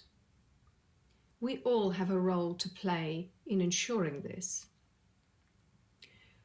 While pursuing answers to problems that face humanity and the planet, all too often we find ourselves going down the rabbit hole of country-level, at times nationalistic, rhetoric. Yes, global problems need local solutions, but we cannot afford to lose the global system-level perspective. And there are powerful examples of how local solutions, be it in city planning or in agriculture, solutions that involve bottom-up approaches, can successfully feed and inform policy making on a global scale. We are all in it together. Biodiversity loss, climate change, poverty are all global problems. Fortunately, science itself sets a great example for us all. Science is a global endeavor. Pursuit of knowledge and innovation knows no boundaries, and we should not try to impose them where none exists. Science without boundaries means free movement of scientists across the globe, so that international collaborations may flourish and knowledge may be freely exchanged towards a common good. It means data sharing without undue restrictions. It means financial support for international projects. Now is a time to focus especially on rewarding partnerships and projects that from the very inception are inclusive and collaborative, that bring together disparate disciplines and geographies. Scientific journals can provide a much-needed common platform for research from across disciplines, for bringing together researchers with policymakers, leaders of the business and financial world, as well as governmental and non-governmental organizations. We are offering a common platform for discourse that breaks the silos. Let me be clear. Calls for global solutions that are equitably distributed across the globe are not new. Yet here we are, coming together towards the end of the first quarter of the 21st century, calling for common, united, equitable solutions to our global problems. Hope for the future? There is no hope for the future without science at the very heart of global solutions and without partnerships. Science can deliver, but to do so, it must not happen in a proverbial ivory tower, isolated. Yes, science must reach out, but it also needs support from all other stakeholders so it can flourish unrestricted. Thank you. Safeguarding biodiversity is one of the key elements of climate action and environmental protection. I look forward to seeing P4G, or Partnering for Green Growth and the Global Goals 2030, deliver tangible solutions to restore biodiversity. With that in mind, we now move on to another discussion jointly organized by the Ministry of the Environment and the National Institute of Biological Resources and Nature under the theme Biodiversity Restoration as Seen by Natural Scientists.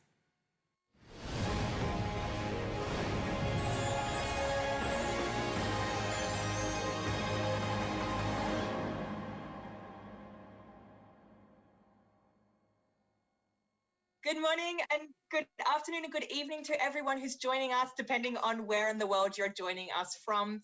My name is Tegan Amory-Gomariet. I'm an editor at Nature Climate Change, and I'm here to welcome you all to this our event, the P4G Nature Forum on Climate Change and Biodiversity.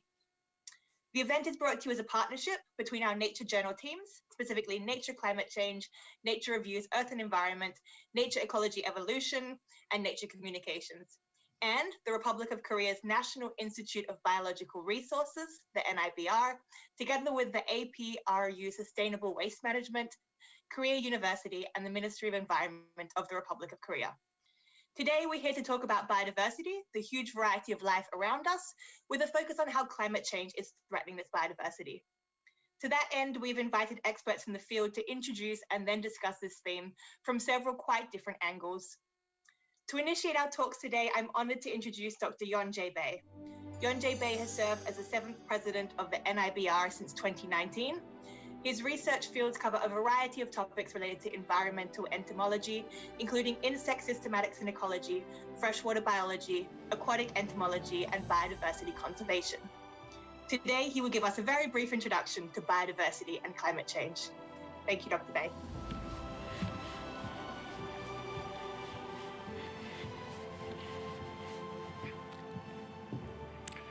Good evening.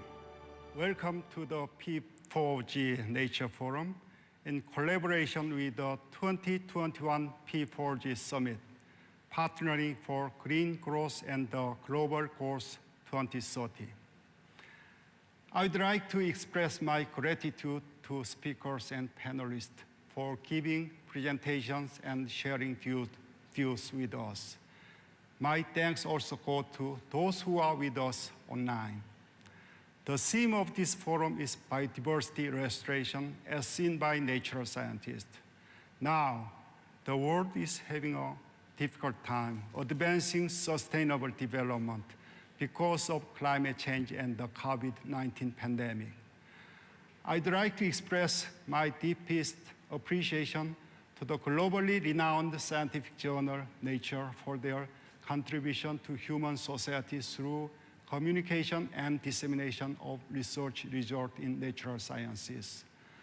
Just like Nature has been playing a global leading role in research in natural sciences, the National Institute of Biological Resources, or NIBR, has been focusing on research on biodiversity and biological resources. In particular, NIBR has been conducting studies to restore biodiversity that has been damaged. Related research areas include biodiversity assessment and prediction about how biodiversity may change, support of the national climate change policy, and response to environmental issues caused by the impact of climate change on species. Nature and NIBR have a shared vision, which is sustainable development for people and nature through studies conducted in natural sciences. Under this vision, Nature and NIBR are holding this forum. Climate change and human activity have resulted in a decline in the biodiversity. It is warned that biodiversity loss could pose a threat to our human survival. Unfortunately, this warning has become a reality. The emergence of COVID-19 has affected our lives for more than a year. Such diseases result from ecological imbalance caused by climate change and biodiversity loss. Therefore, we need to increase awareness of the coexistence of people and ecosystems. We need to think hard how to live in harmony with nature, and we need to put the solution into action. If we do so, biodiversity will absorb carbon and, in turn, to restore environmental degradation caused by climate change. This forum is significant as it will become a starting point where nature and NIBR can contribute together to the conservation and protection of biodiversity. I'm looking forward to making this forum meaningful for all of us. Thank you very much. Thank you so much for that brilliant introduction. We'll now move on to the first of our guests, Professor Dolores Armenteras. Dolores is a professor of landscape ecology at the Universidad Nacional de Colombia, who has extensive expertise as a geographer and in biodiversity conservation. She's also one of the vice presidents of the International Association of Landscape Ecology and a member of the scientific panel for the Amazon. On that theme, today she will talk to us on the topic of the Amazon rainforest, explaining why conservation of this incredible region matters to all of us across the world. Thank you, Dolores. Thank you for the organizers for inviting me today. It's always good to start with a reminder of being the Amazonia, one of the planet's best preserved forests, and that 50% of the tropical forests are in fact located in this part of South America. The Amazon forest is located within the territory of several nations, and it covers over almost 7.5 million square kilometers of the continents. Those nations share many common issues and share a common biome, but have different domestic particularities that we'll talk a little bit about them later. And yes, most of the Amazonia is within Brazil, around 62% of it, but it's also good to remember that the rest is distributed among several other nations, 8 other nations, in fact. In extension, Peru, Bolivia, and Colombia follow Brazil, but overall 38% of the territory is in other countries outside Brazil. Beyond political borders, it's important to mention that the Amazon has been considered by many as the biological heart of the planet. And indeed, is one of the largest and most intact forests in the world, right? But over 10% of known plant and animal species live here, or more than 10% of known species are located in the Amazon. It also has the highest number of species per area in many taxonomic groups, and we're talking about more than 50,000 vascular plants, over 1,500 species of birds, over 400 species of mammals, from predators, right, to primates, anteaters. The largest living species of armadillo lives in the Amazon.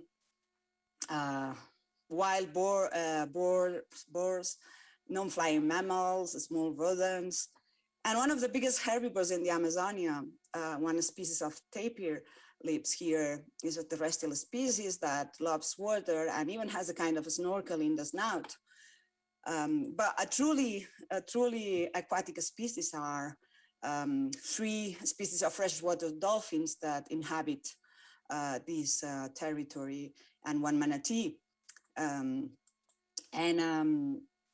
Beyond that, I mean, there's over 400 species of amphibians, almost 400 species of reptiles, and around 2,400, some people say 3,000 species of fishes. That some species have incredible migratory behavior and move along the entire length of the Amazon basin, up to even, I don't know, 12,000 square kilometers, and very important for food security of local communities.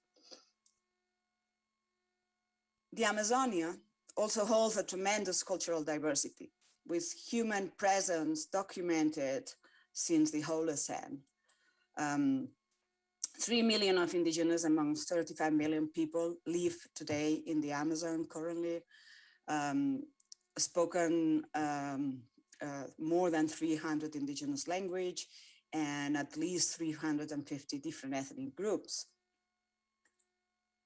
But the Amazon is not only a collection of biological and cultural diversity, it helps regulate the entire planet atmosphere and also the water cycle on a regional and global scale. In a way, it has a cooling role, sucks the moisture of the air and move it along the plants, through the plants before returning it to the atmosphere. So in a way, it creates the often called flowing rivers in the sky that eventually fall as rain in a cycle. And almost 20% of the global water circulation goes through this process. This is, in a sense, if you talk about mature trees, they say, scientists, colleagues say that it can filter up to 1,000 liters of water per day, or the equivalent of 3 bathtubs per day. So you can imagine the importance of every single tree in the Amazon. Further, around 20% of the global ocean freshwater discharge comes from the Amazon.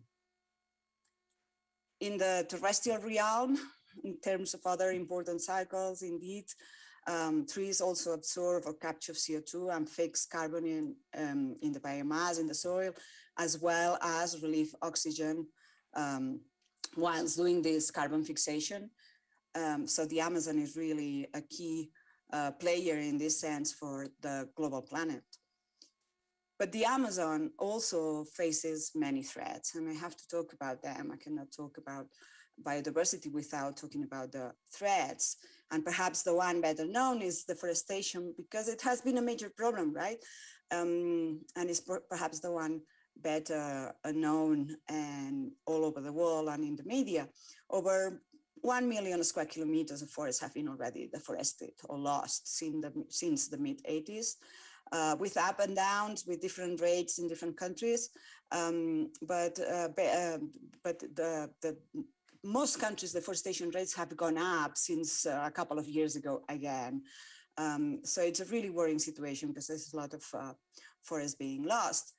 But to the forest loss, we also have to add another almost 400,000 square kilometers of forests that are becoming degraded.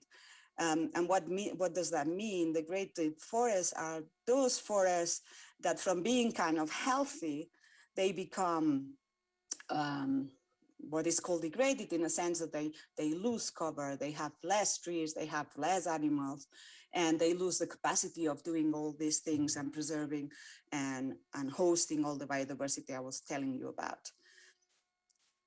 Deforestation and degradation happen due to many things.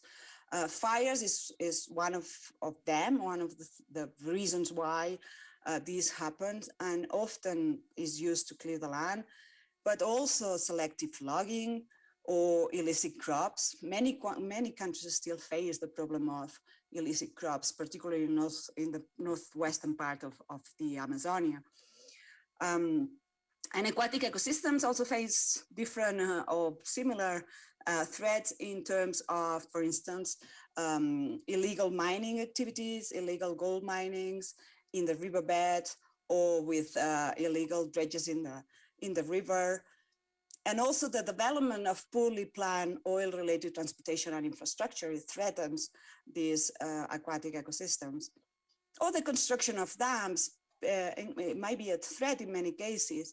Not sure if you can imagine a dolphin jumping up those doors. So it's really disrupting the functioning of the whole system. And there's no single explanation, and I'm sure my colleagues will later on talk about them, of what drives changes in the Amazon. Parts can be found in the demand for agricultural products, a demand that can be national, but often is driven by big agribusinesses. And indeed, international markets have a say. And again, I'm sure we'll have more discussion about this later on, but this is an example of the beef supply chain from Brazil. And you can see it reaches many places over the world.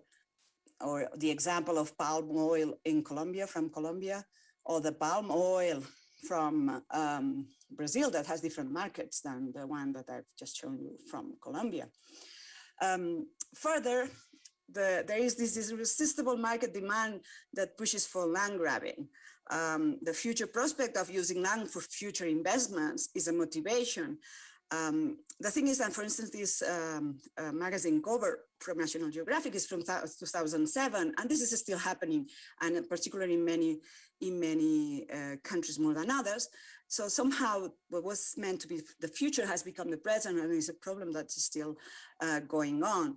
And in that sense, another aspect is that the land property is extremely unequally distributed. Land inequality, which is extremes of 85% or more of land, is in the hands of 1% of the owners. So this brings a lot of inequilibrium in the system. And why is all this important?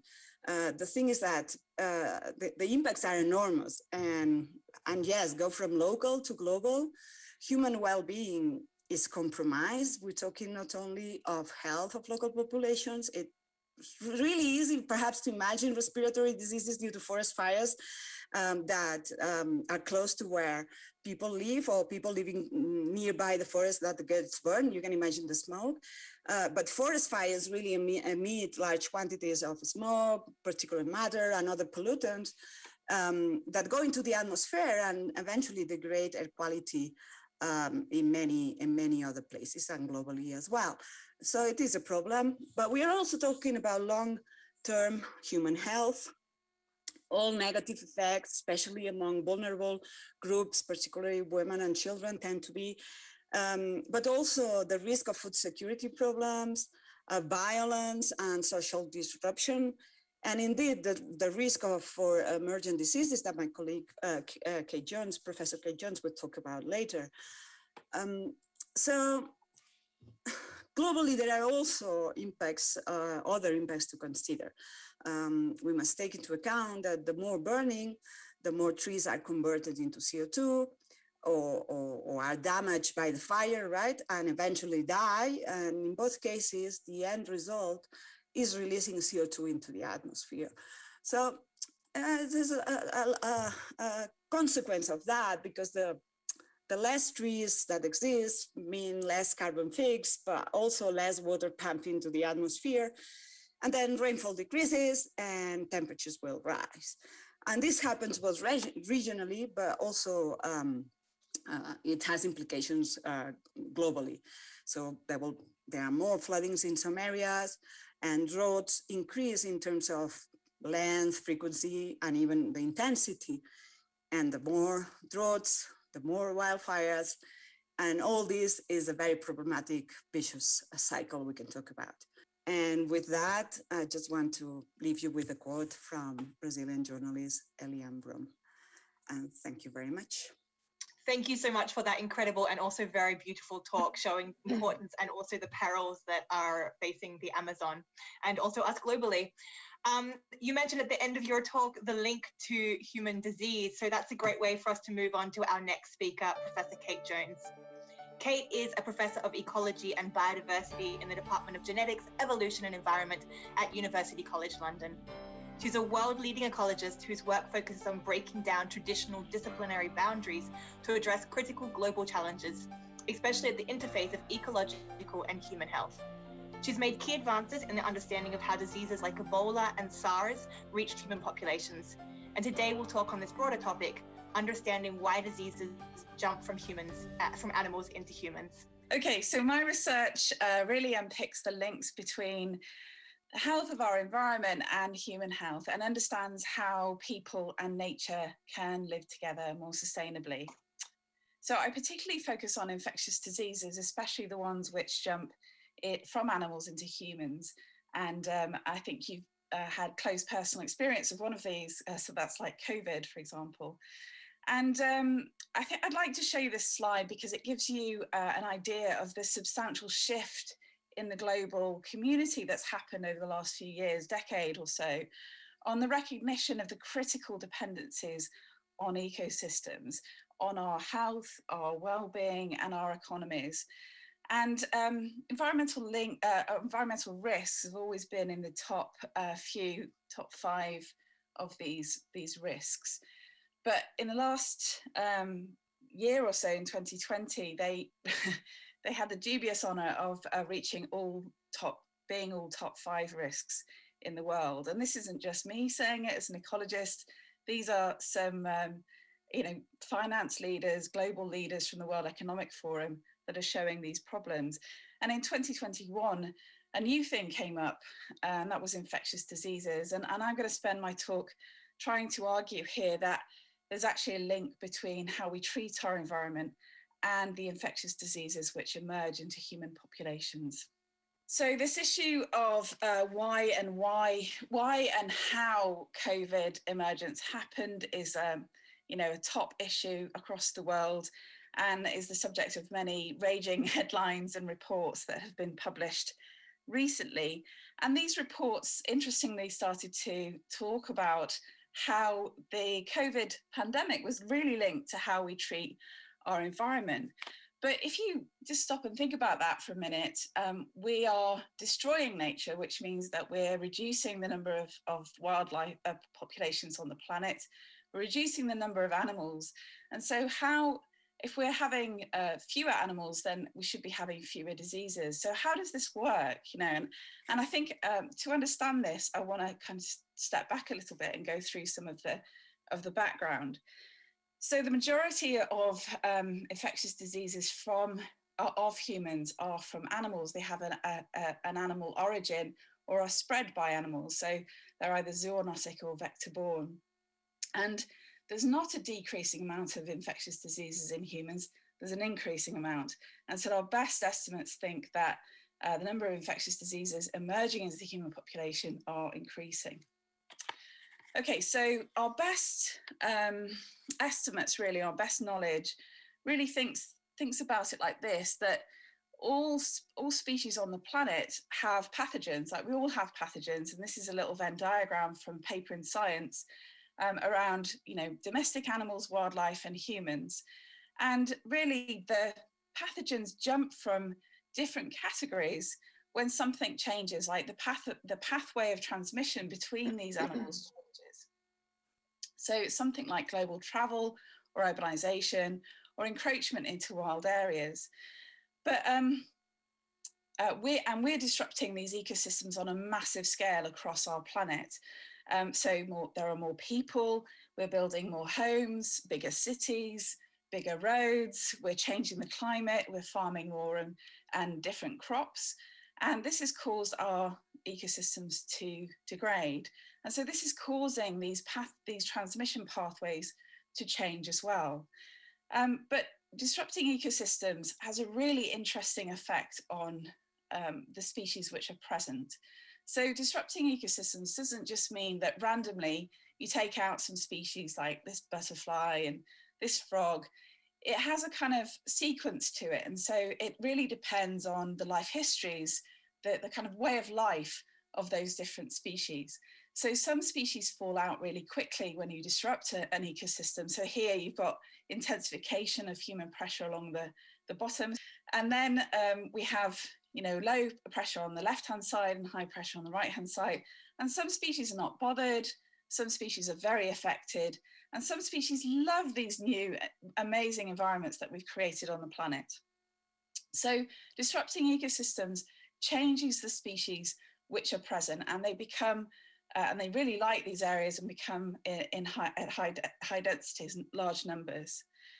So in a study from my group last year, we tried to think about what this meant globally. Was there a relationship between the species which can survive in these degraded landscapes and the probability of having an emerging disease into the human population? And amazingly, we looked at a huge number of studies, over nearly 7,000 across the world, and found out that yes, on the whole, if you degrade ecosystems, you change the ecosystems into species which have a higher probability of hosting and then possibly transmitting a pathogen into human populations.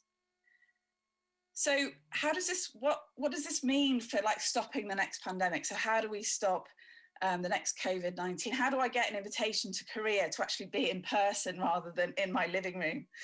So I tend to think about it like this, and I think we should be starting to think about whole systems here. So firstly, we have the kind of ecological part of the model, the hazard. So what is the hazard? How does the host respond to change?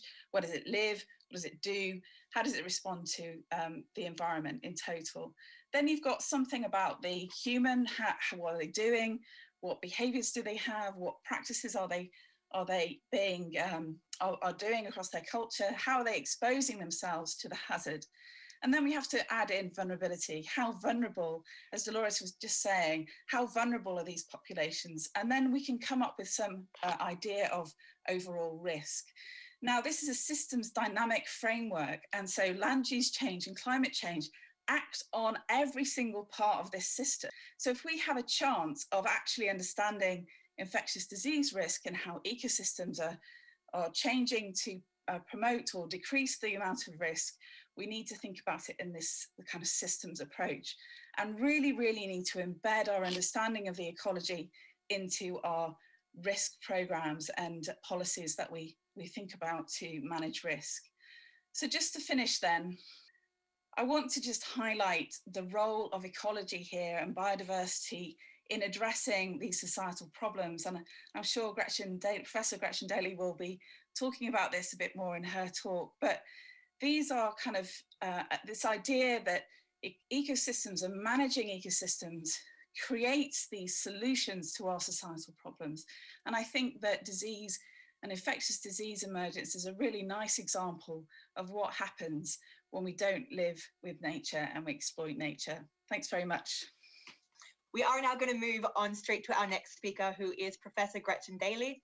Gretchen is the director of the Center of Conservation Biology in Stanford University, co-founder and faculty director of the Stanford Natural Capital Project, and a senior fellow at the Woods Institute for the Environment.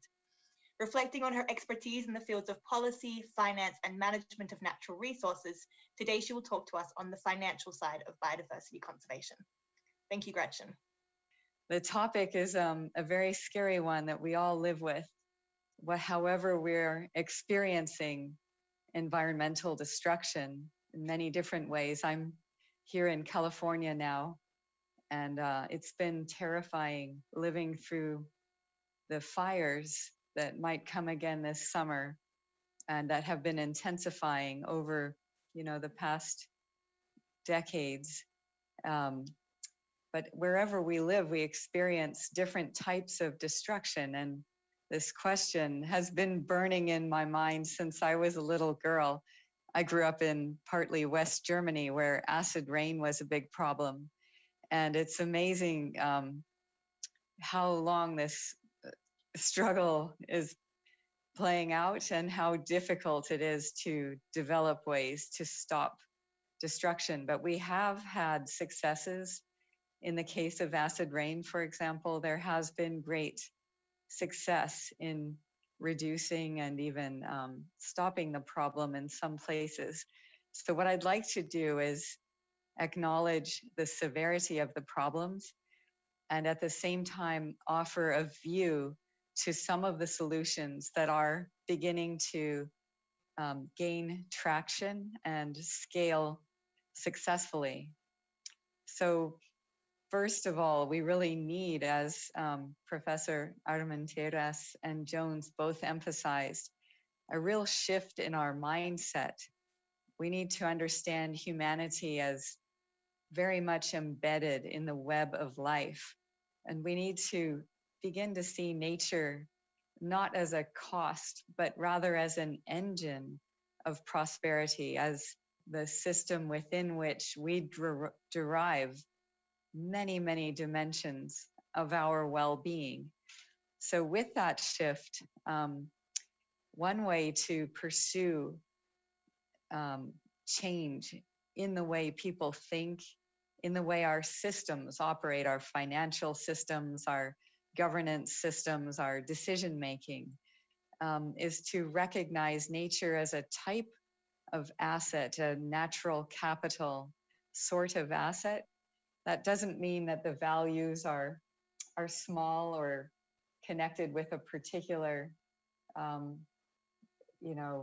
governance system, but rather that nature is a major asset for all of us dependent on the services that come for water security, food security, climate security, all the other types of security that we've been talking about in health, in livelihoods, and so on. So what is natural capital with this kind of view? It's referencing just the total sum of Earth's lands, waters, and their biodiversity, as we've just been discussing together. And it's basically what should be the focus of investment and regeneration in order to maintain these many dimensions of security for humanity and for the planet. So one way to look at this question then is, well, where and how much should we protect, looking at the vast landscapes that people now so dominate across the planet? Where do we draw the lines, and how do we drive inclusive and green pathways of economic development? How can we make conservation and regeneration profitable? How can we make this approach fundamental to the way we think about human development and economic development? And then finally, how do we then guide and track progress?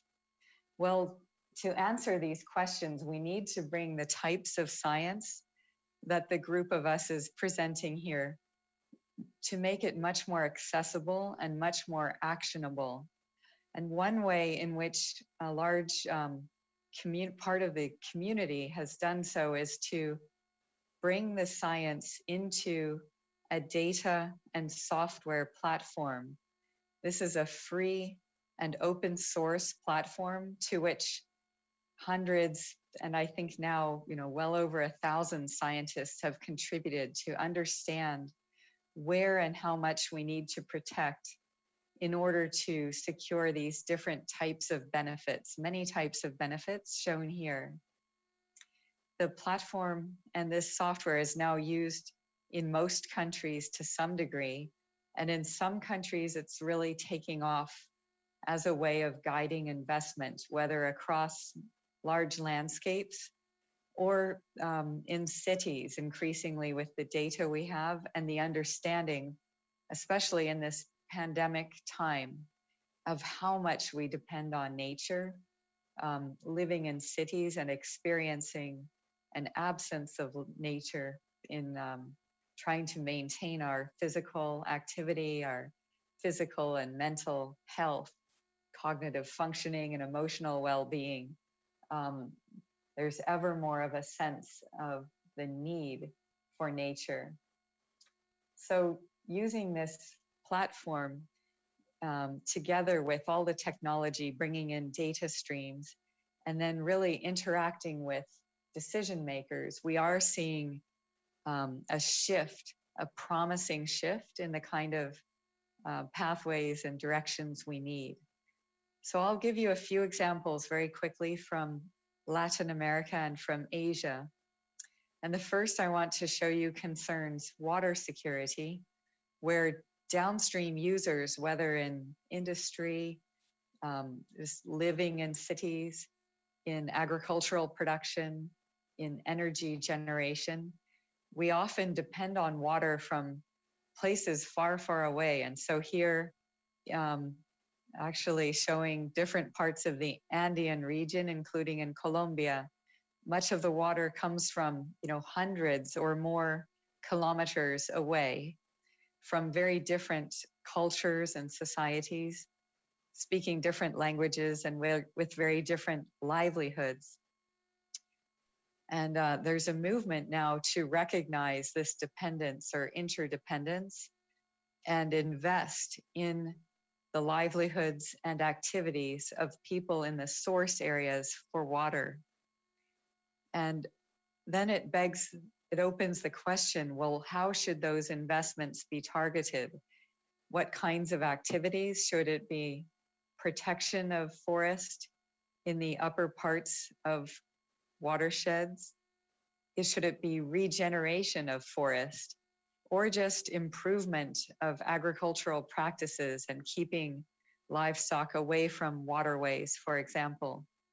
And where in these huge, many thousands or even millions of square kilometers, where should these protection investments be made?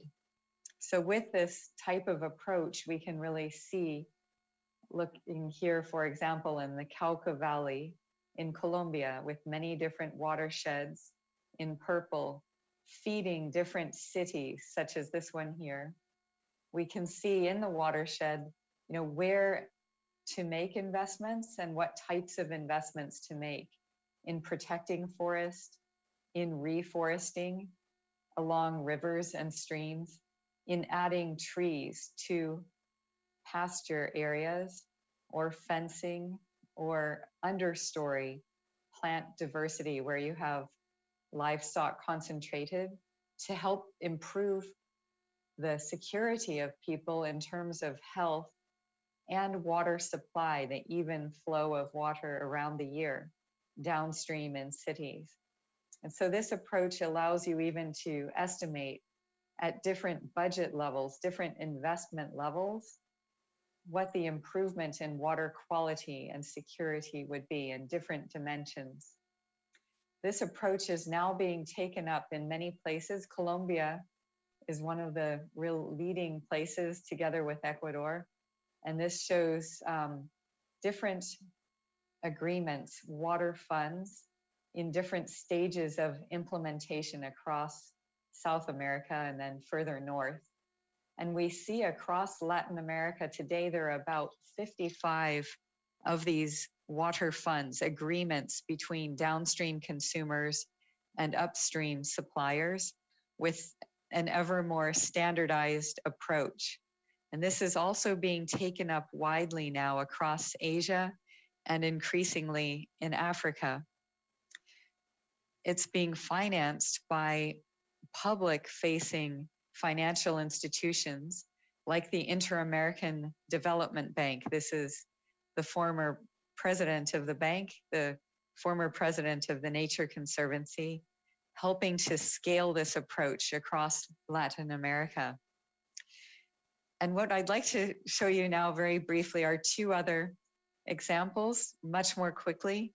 The first in the Caribbean, looking at coastal climate risks and resilience with ever increasing severity and frequency of storms. We're developing software that's now being taken up across Latin America and the Caribbean to show the hazard, low and blue to very high hazard, along different low-lying coastlines. And then using, technology, we can track the risk in real time, look exactly at where to improve habitats to help secure people and property from climate risk. And here, working with the Prime Minister's office in the Bahamas, making a development plan that integrates these investments, and same across Belize, in many different sectors, from shipping, fishing, oil and gas, offshore and onshore development, tourism, trying to take a harmonious approach and planning across these many different sectors, where to protect and how to integrate into a sustainable development plan. So based on success in these two initial countries, the Inter-American Development Bank is also approaching all of its member countries and scaling and helping to fund these sorts of development pathways and this sort of regeneration of coral reefs and mangrove systems. The final example is across Asia.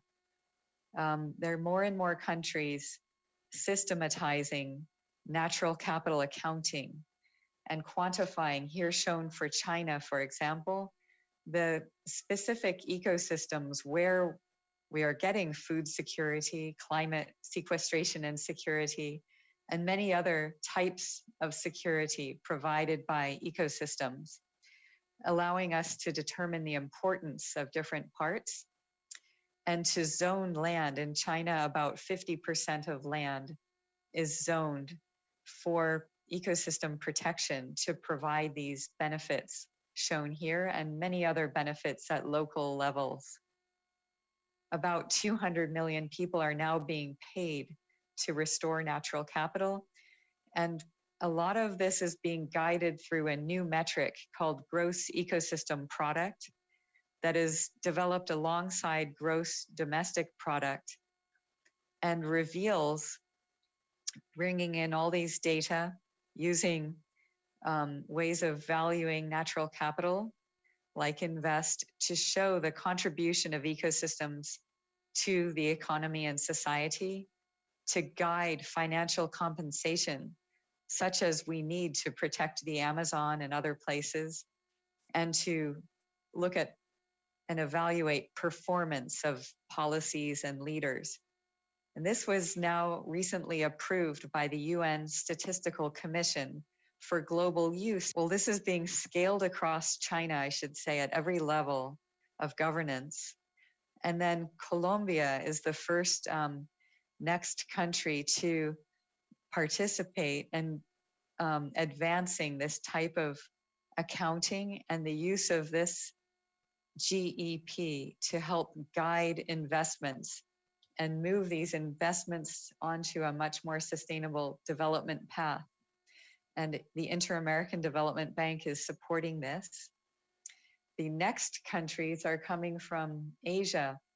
These are being decided upon, but several countries in Southeast Asia and then across Central and South Asia similarly will be supported by the Asian Development Bank in guiding these investments.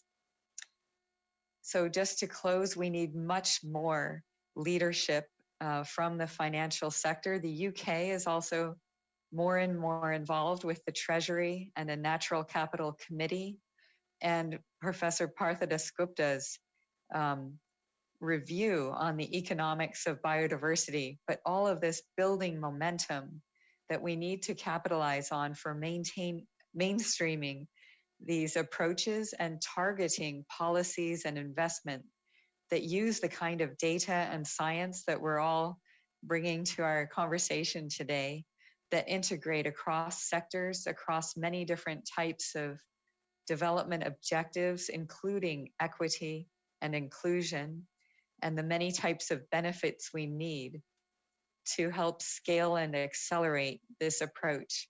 And I'll thank you again very much there and turn over to the discussants. Thank you. Thank you so much for that amazing talk, Gretchen. And thank you, in fact, to all of our experts for the wonderful introduction to these topics, which I think have really showed how both the climate and biodiversity crises that we're experiencing right now are such multifaceted issues that affect people all across the world in very diverse ways. I think you've managed in a very short time to communicate the complexity of both the causes and the solutions of these crises, so thank you. I'd like to move on now to our discussion panel so that I have a chance to ask our experts some burning questions. And to go on to the discussion panel, I would like to first welcome two other experts who will join us now. So Young-Sik Ok is a full professor at Korea University and program director for the APRU Sustainable Waste Management Program. I would also welcome Dr. Jae-Shin Kang.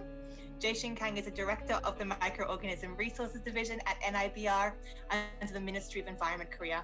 And I know that Jae-Shin has a burning question for Kate Jones, so I would love to start with her question. Thank you, Tegan. Actually, it was a great honor to hear the three excellent, presentation. As our president of NIBR, Dr. Yeon Jae-bal, has already mentioned in the, his welcome address, the NIBR has been focusing on the research on biodiversity and the biological resources. So I also believe that the important function of NIBR is to create scientific information to understand and to use the species properly. So, okay, that is my question. Whenever we come across the word biodiversity over the past few decades, we also come across the problem of unsustainable resources use, invasive species, pollution, global climate change, etc. at the same time. So, however, I think, we learned that human can also be a threatened species in the era of COVID-19. So my recent concern is whether important issues such as biodiversity conservation are being put off to the next. So perhaps, the best safeguard to conserve biodiversity is to raise our public awareness. So I would like to ask to Dr. Kate Jones, in the post-COVID-19 era, I wonder if it is appropriate for the biodiversity conservation strategy to be promoted the same way as it is now, or if some supplements are needed. Thank you very much for your question. That's really interesting.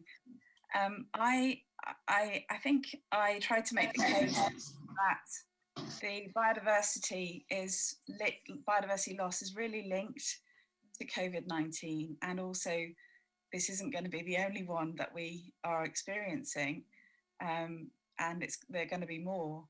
So I think we need to think of it not just as biodiversity on one side and humans on the other. We're all part of the system, and I think I think maybe the world is waking up to that fact, and people are changing their minds about that, and understanding that systems thinking, that we're part of nature, and the things, our actions have consequences. And I think that I have been more encouraged over the last decade than I have ever in my career about what's changing. And Professor Daly talks about natural capital committees and the focus on natural capital and nature-based solutions. And I think that's really encouraging. And I think we're starting to see a change, I hope anyway, a change in our relationship to nature. Thank you, both of you. I wonder if I could kind of ask a similar question about solutions to Dolores. So you talked specifically about the Amazon and how important it is, but also how we have all of these different threats that are coming at the Amazon right now. So I know I'm putting you a little bit on the spot here, but if we have to talk about solutions, if you had just one or two things that you think are the most important to help save this region, could you give us some examples? Yes, sure, particularly because pure conservation hasn't worked. And pure development, the way it has been working, hasn't worked either. So there has to be a middle ground pathway somewhere. Perhaps if one or two solutions could be the solution, which they are not, is a complex system, like Kate was saying. The sustainable activity, anything that is not sustainable has to be taken out of the Amazon, and meaning we have to find ways of developing sustainable activities, a sustainable economy with the standing forests. I mean, we cannot take the luxury of losing more standing forests in the Amazon. That's a global thing. I mean, it's a luxury. And the other thing, we have to find also the sustainable management of the river, because the river, all the rivers in the Amazon basin, I mean, it's part of the system. I mean, one thing doesn't go with the other. It's not only the terrestrial, it's an integrated system. So it's a whole way of managing it together. And I just want to make a point, which is this inequality. Inequality is in many aspects, and having financial and investment without a proper policy governance and policy leaderships and innovation by the private sector as well. I mean, I'm not saying that nobody has a role. I think we all have a role, but we have to find a way where we can balance and not have that luxury. And the inequality that we are seeing with the vaccines in the world is widening the global inequalities. And it's a system that is structurally wrong. And those of us that live in less privileged countries are suffering more the impacts of something that Kate was telling about. So I think this is very important, that we find a way to be aware, really aware, not just lip service, is that you say in English? Not lip service, no greenwashing, no labels. I mean, this is time to act. Thank you for bringing up that very, very important point. And I think this actually very nicely kind of shifts into a question of responsibility, where there's the role of the private citizen, the governments, the consumers, and of course also of businesses in our whole control of the biodiversity and climate crises. So I think I would like to ask Youngshik to ask a question to Gretchen on the topic of the role of businesses and their investments. Thank you, Tegan. So let me ask you just one question. So with the increased interest in UN SDG, particularly nowadays in our country, so sustainable finance approach have grown rapidly, as you know. So recently, market participants, including various institutional and private investors, are paying attention to ESG, environmental, social, and governance, investing approach with the ambition of making their investment more sustainable and toward a low carbon transition. So the environment pillar at ESG is important in capturing the negative effect of business activity on the environment, including carbon emission, waste generation, natural resource utilization and depletion, and climate change related risk to business growth. So I have quite big question to Professor Gretchen Daly. So could you please share your insight on e-scoring as a tool for foreseeing and making business portfolio more resilient to biodiversity and climate transition risk? Thank you. You've raised a really crucial point. So thank you very much for that. There's an enormous role for the private sector, and especially broadly in business and in finance here. We're all in this together. And if we don't engage effectively and fully and powerfully, we will all see the end of the world together. So the ESG framework is a really good framework in aspiration, but so far it has not delivered enough. There's not enough participation, there's not enough visibility of the impacts and dependence of private sector entities and all of us as private consumers. There's not enough visibility of our impacts and our dependence on nature, on a stable climate system. There's not enough traceability to let us see where we're getting our consumption from, what we're purchasing, and what practices were involved in creating the products that we're consuming. We need much more accountability to make all of this visible and hold all of us in the system accountable. So I would say that there is a lot more discussion of this, but whether we actually see change remains unclear. There's some places where there's some really compelling leadership, but not nearly enough. We need much more bold and transformative shifts in what the private sector as a whole system is doing. And I think it's too easy today to make some statements, but not really do anything.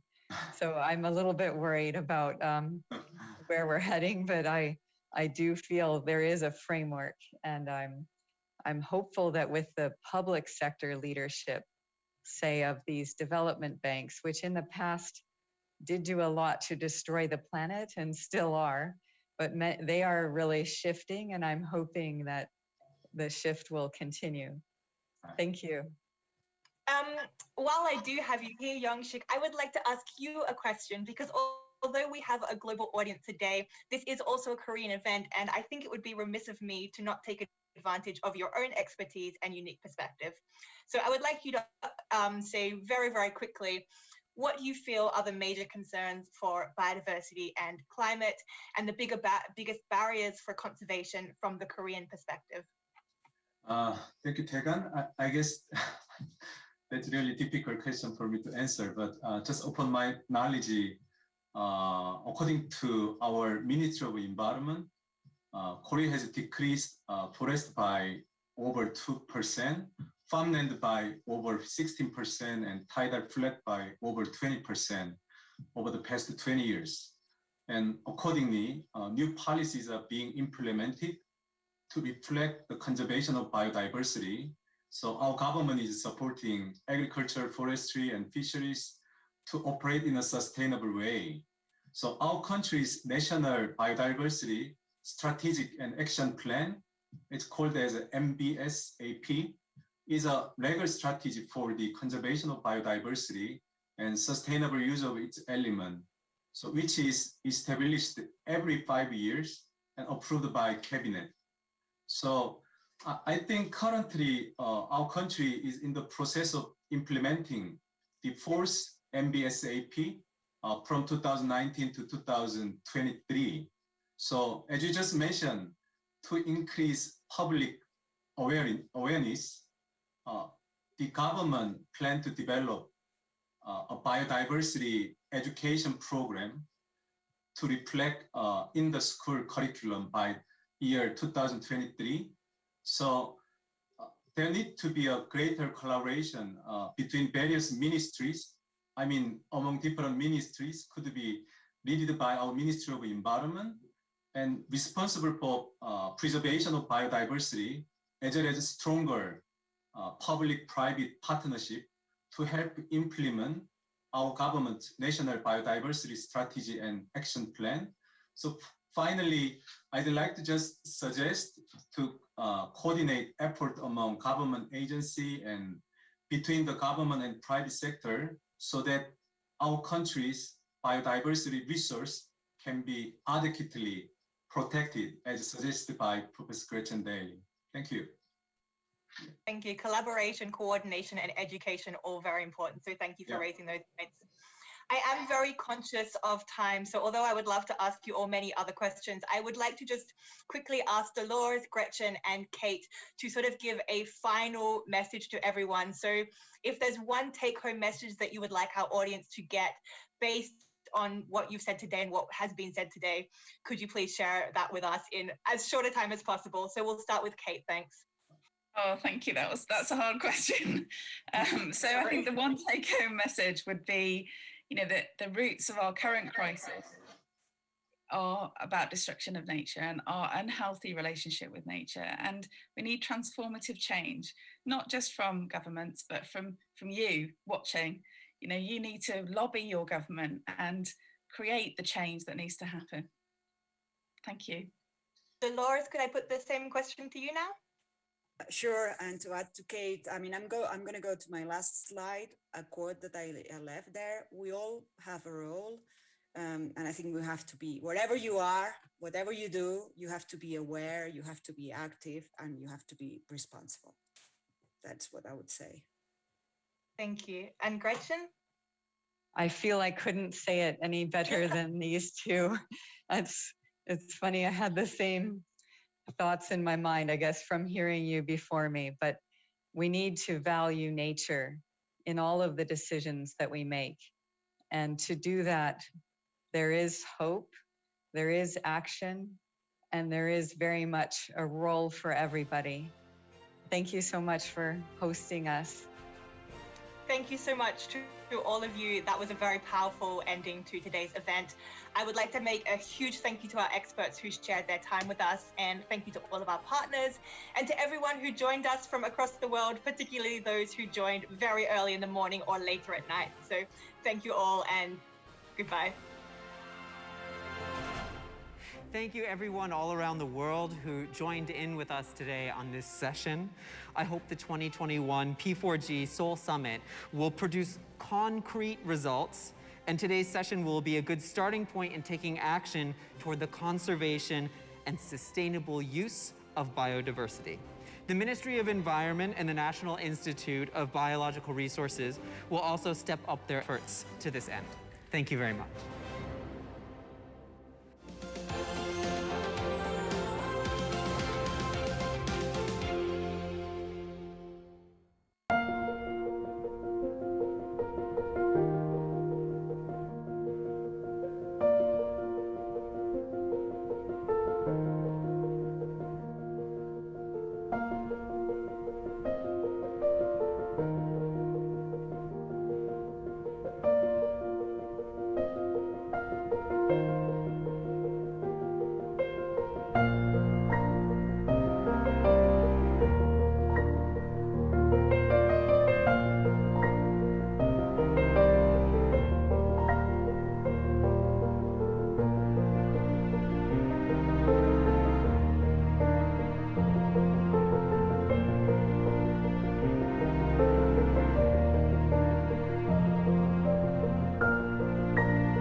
제2차 P4G 정상회의를 서울에서 개최합니다.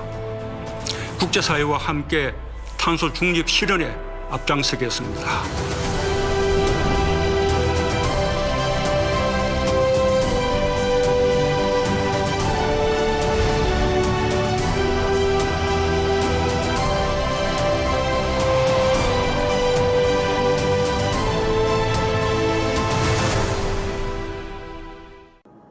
첫 주인에게 버림받던 날, 난 그리 슬프지 않았어.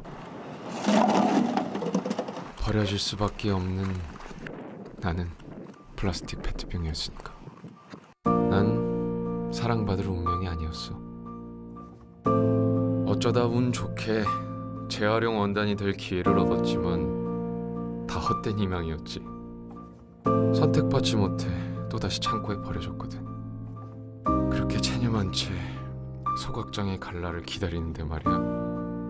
이상하게 이런 마음이 생기더라. 누군가의 옷이 되어 사랑받는 기분, 한 번쯤 꼭 느껴보고 싶다고.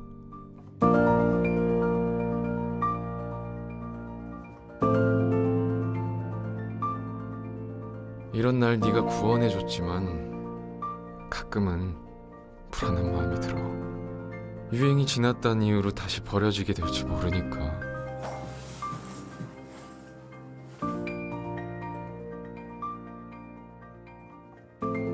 너에게 부탁 하나 해도 될까? 너와의 행복이 계속될 수 있도록 나를 오래오래 입어줘.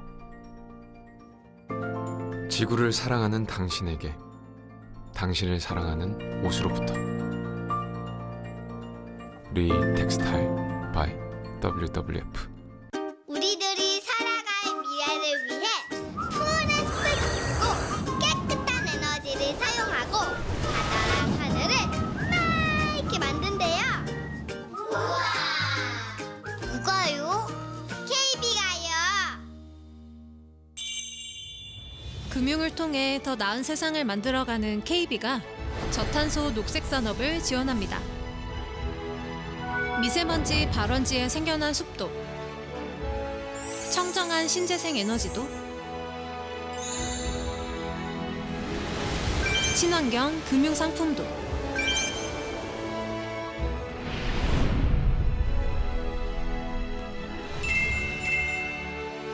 KB는 국민과 함께 아름다운 환경을 지켜가고 지속 가능한 사회를 만들어 나갈 수 있도록 묵묵히 그리고 진심을 담은 ESG 금융으로 세상을 바꾸어 갑니다.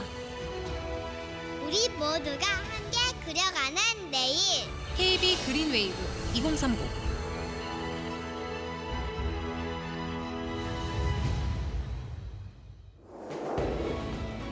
Korea Best Eco-Friendly Financial Group. KB Financial Group.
바다를 바라보면 정말 아름답고 파랗고 너무 좋거든요. 근데 이제 시선을 뒤로 돌려서 잘 살펴보면 바위 속에 정말 많은 플라스틱 페트병 쓰레기들이 있어요. 물고기들이 이렇게 바닷속에 떠다니는 페트병을 먹이로 착각해서 뜯어먹은 흔적을 되게 많이 봐요. 근데 결국은 그 물고기들이 또 우리 식탁에 올라온다고 생각하니까 또 되게 가슴이 아프죠. 폐 플라스틱을 이용해 원사를 만들어서 의류를 제조하는 브랜드가 나왔다고 해서 되게 반가웠어요. 완벽한 삶을 사는 사람은 없다고 생각하거든요. 자기 자리에서 그냥 할 수 있는 노력들을 하다 보면 좀 더 깨끗한 환경을 만들 수 있지 않을까 생각해요.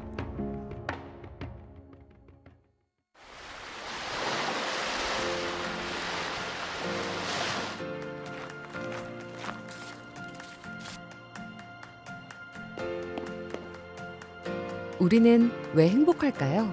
다 마신 페트병을 다시 깨끗하게 만들어 재탄생시키기 때문이죠. 제품의 생산, 유통, 판매, 회수까지. 제주개발공사와 함께 우리의 지구를 지켜요.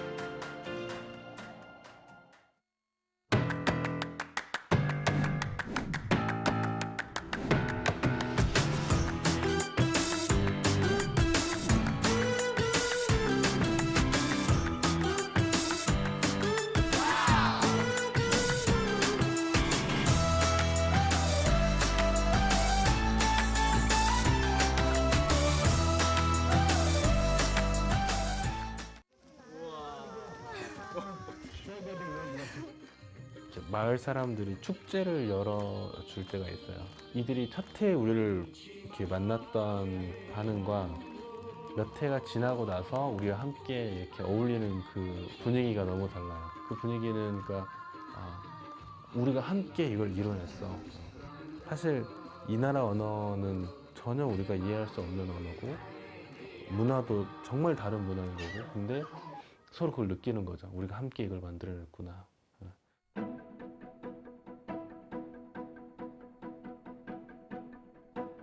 커피라고 다 똑같은 커피가 아니더라고요. 그러니까 정말 어떻게 컨트롤 하나에 따라서 커피 맛이 엄청나게 크게 좌지우지되고 가격이 엄청나게 변동이 되더라고요. 똑같은 1kg의 커피를 사더라도 더 고가로 팔 수 있는 커피를 사는 게 낫지, 한국 갖고 와가지고 팔아봤는데 사람들이 맛없다고 다시 안 찾는 그런 커피를 사올 필요는 없는 거잖아요.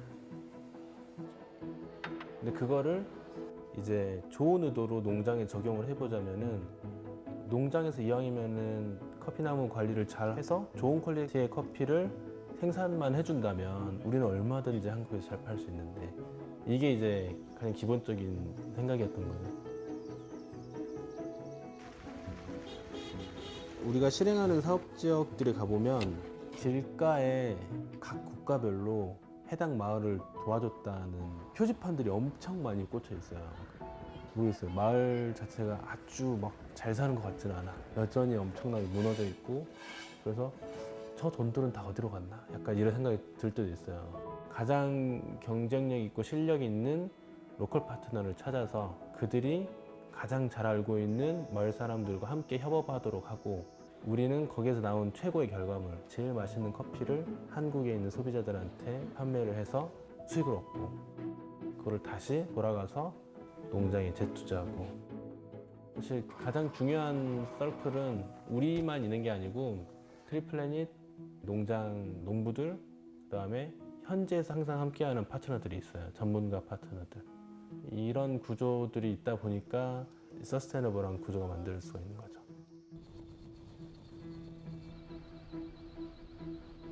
그늘나무를 심으면 커피가 더 맛있다, 이런 정도만 알고 있었는데 에티오피아에 가보니까 그늘나무 수준이 아니고 완전 그냥 정글이에요, 정글. 그러니까 커피나무가 안 보여요. 그리고 거기에 있는 커피가 세계에서 최고로 비싸고 제일 맛있는 커피라고. 농장을 만들더라도 그늘나무를 한 그루라도 더 심어가지고 숲처럼 보이게 하자. 커피나무 숲. 커피 포레스트를 만드는 게 우리의 목표인 거예요. 더 많은 커피 포레스트가 만들어질수록 자연보호가 훨씬 더 많이 되겠죠.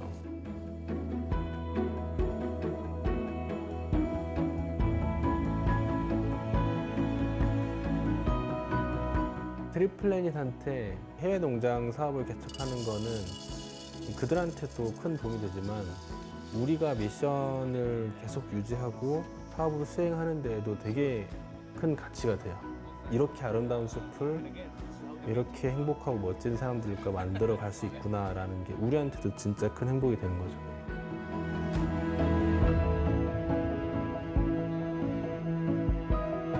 이 친구들한테 나 저번에 왔지? 나 또 왔어. 다음에 또 올 거야. 하면서 어떻게 보면은 뭐랄까 후견인 같은 그런 모티베이션을 좀 줬으면 좋겠다는 생각이 있었어요. 그러니까 좀 더 퍼스널하게 그 형 또 왔네? 약간 이런 느낌으로. 메이크업팜은 어떻게 보면은 서로 행복하기 위해서 만들어가는 사업이니까 농부들이나 우리나.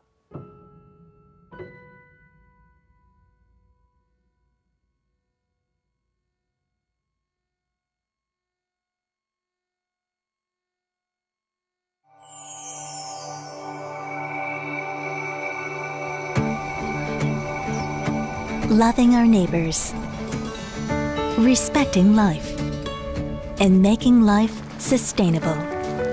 LOHAS. There is a company dedicated to practicing the values of LOHAS. I will only do business that serves the people and the planet. The LOHAS values of Prumuan is committed to the sustainability of our health and the planet.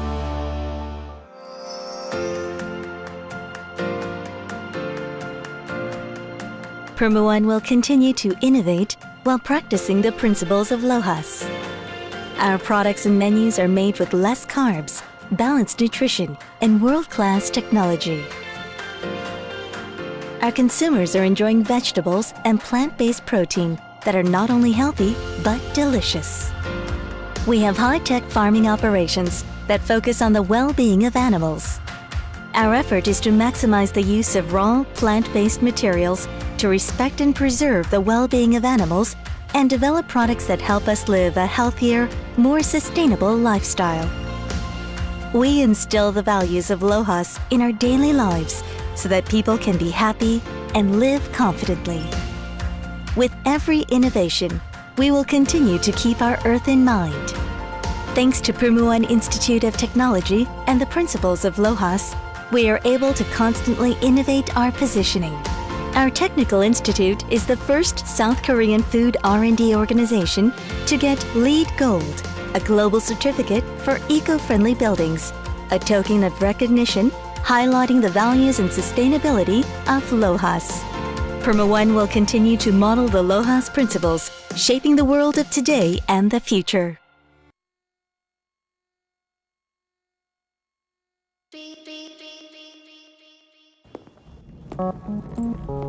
승객 여러분, 페트병, 사탕수수, 유채꽃은 아이오닉 5가 될 수 있습니다.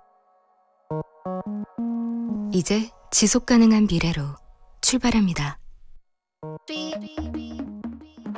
Welcome on board, Ionic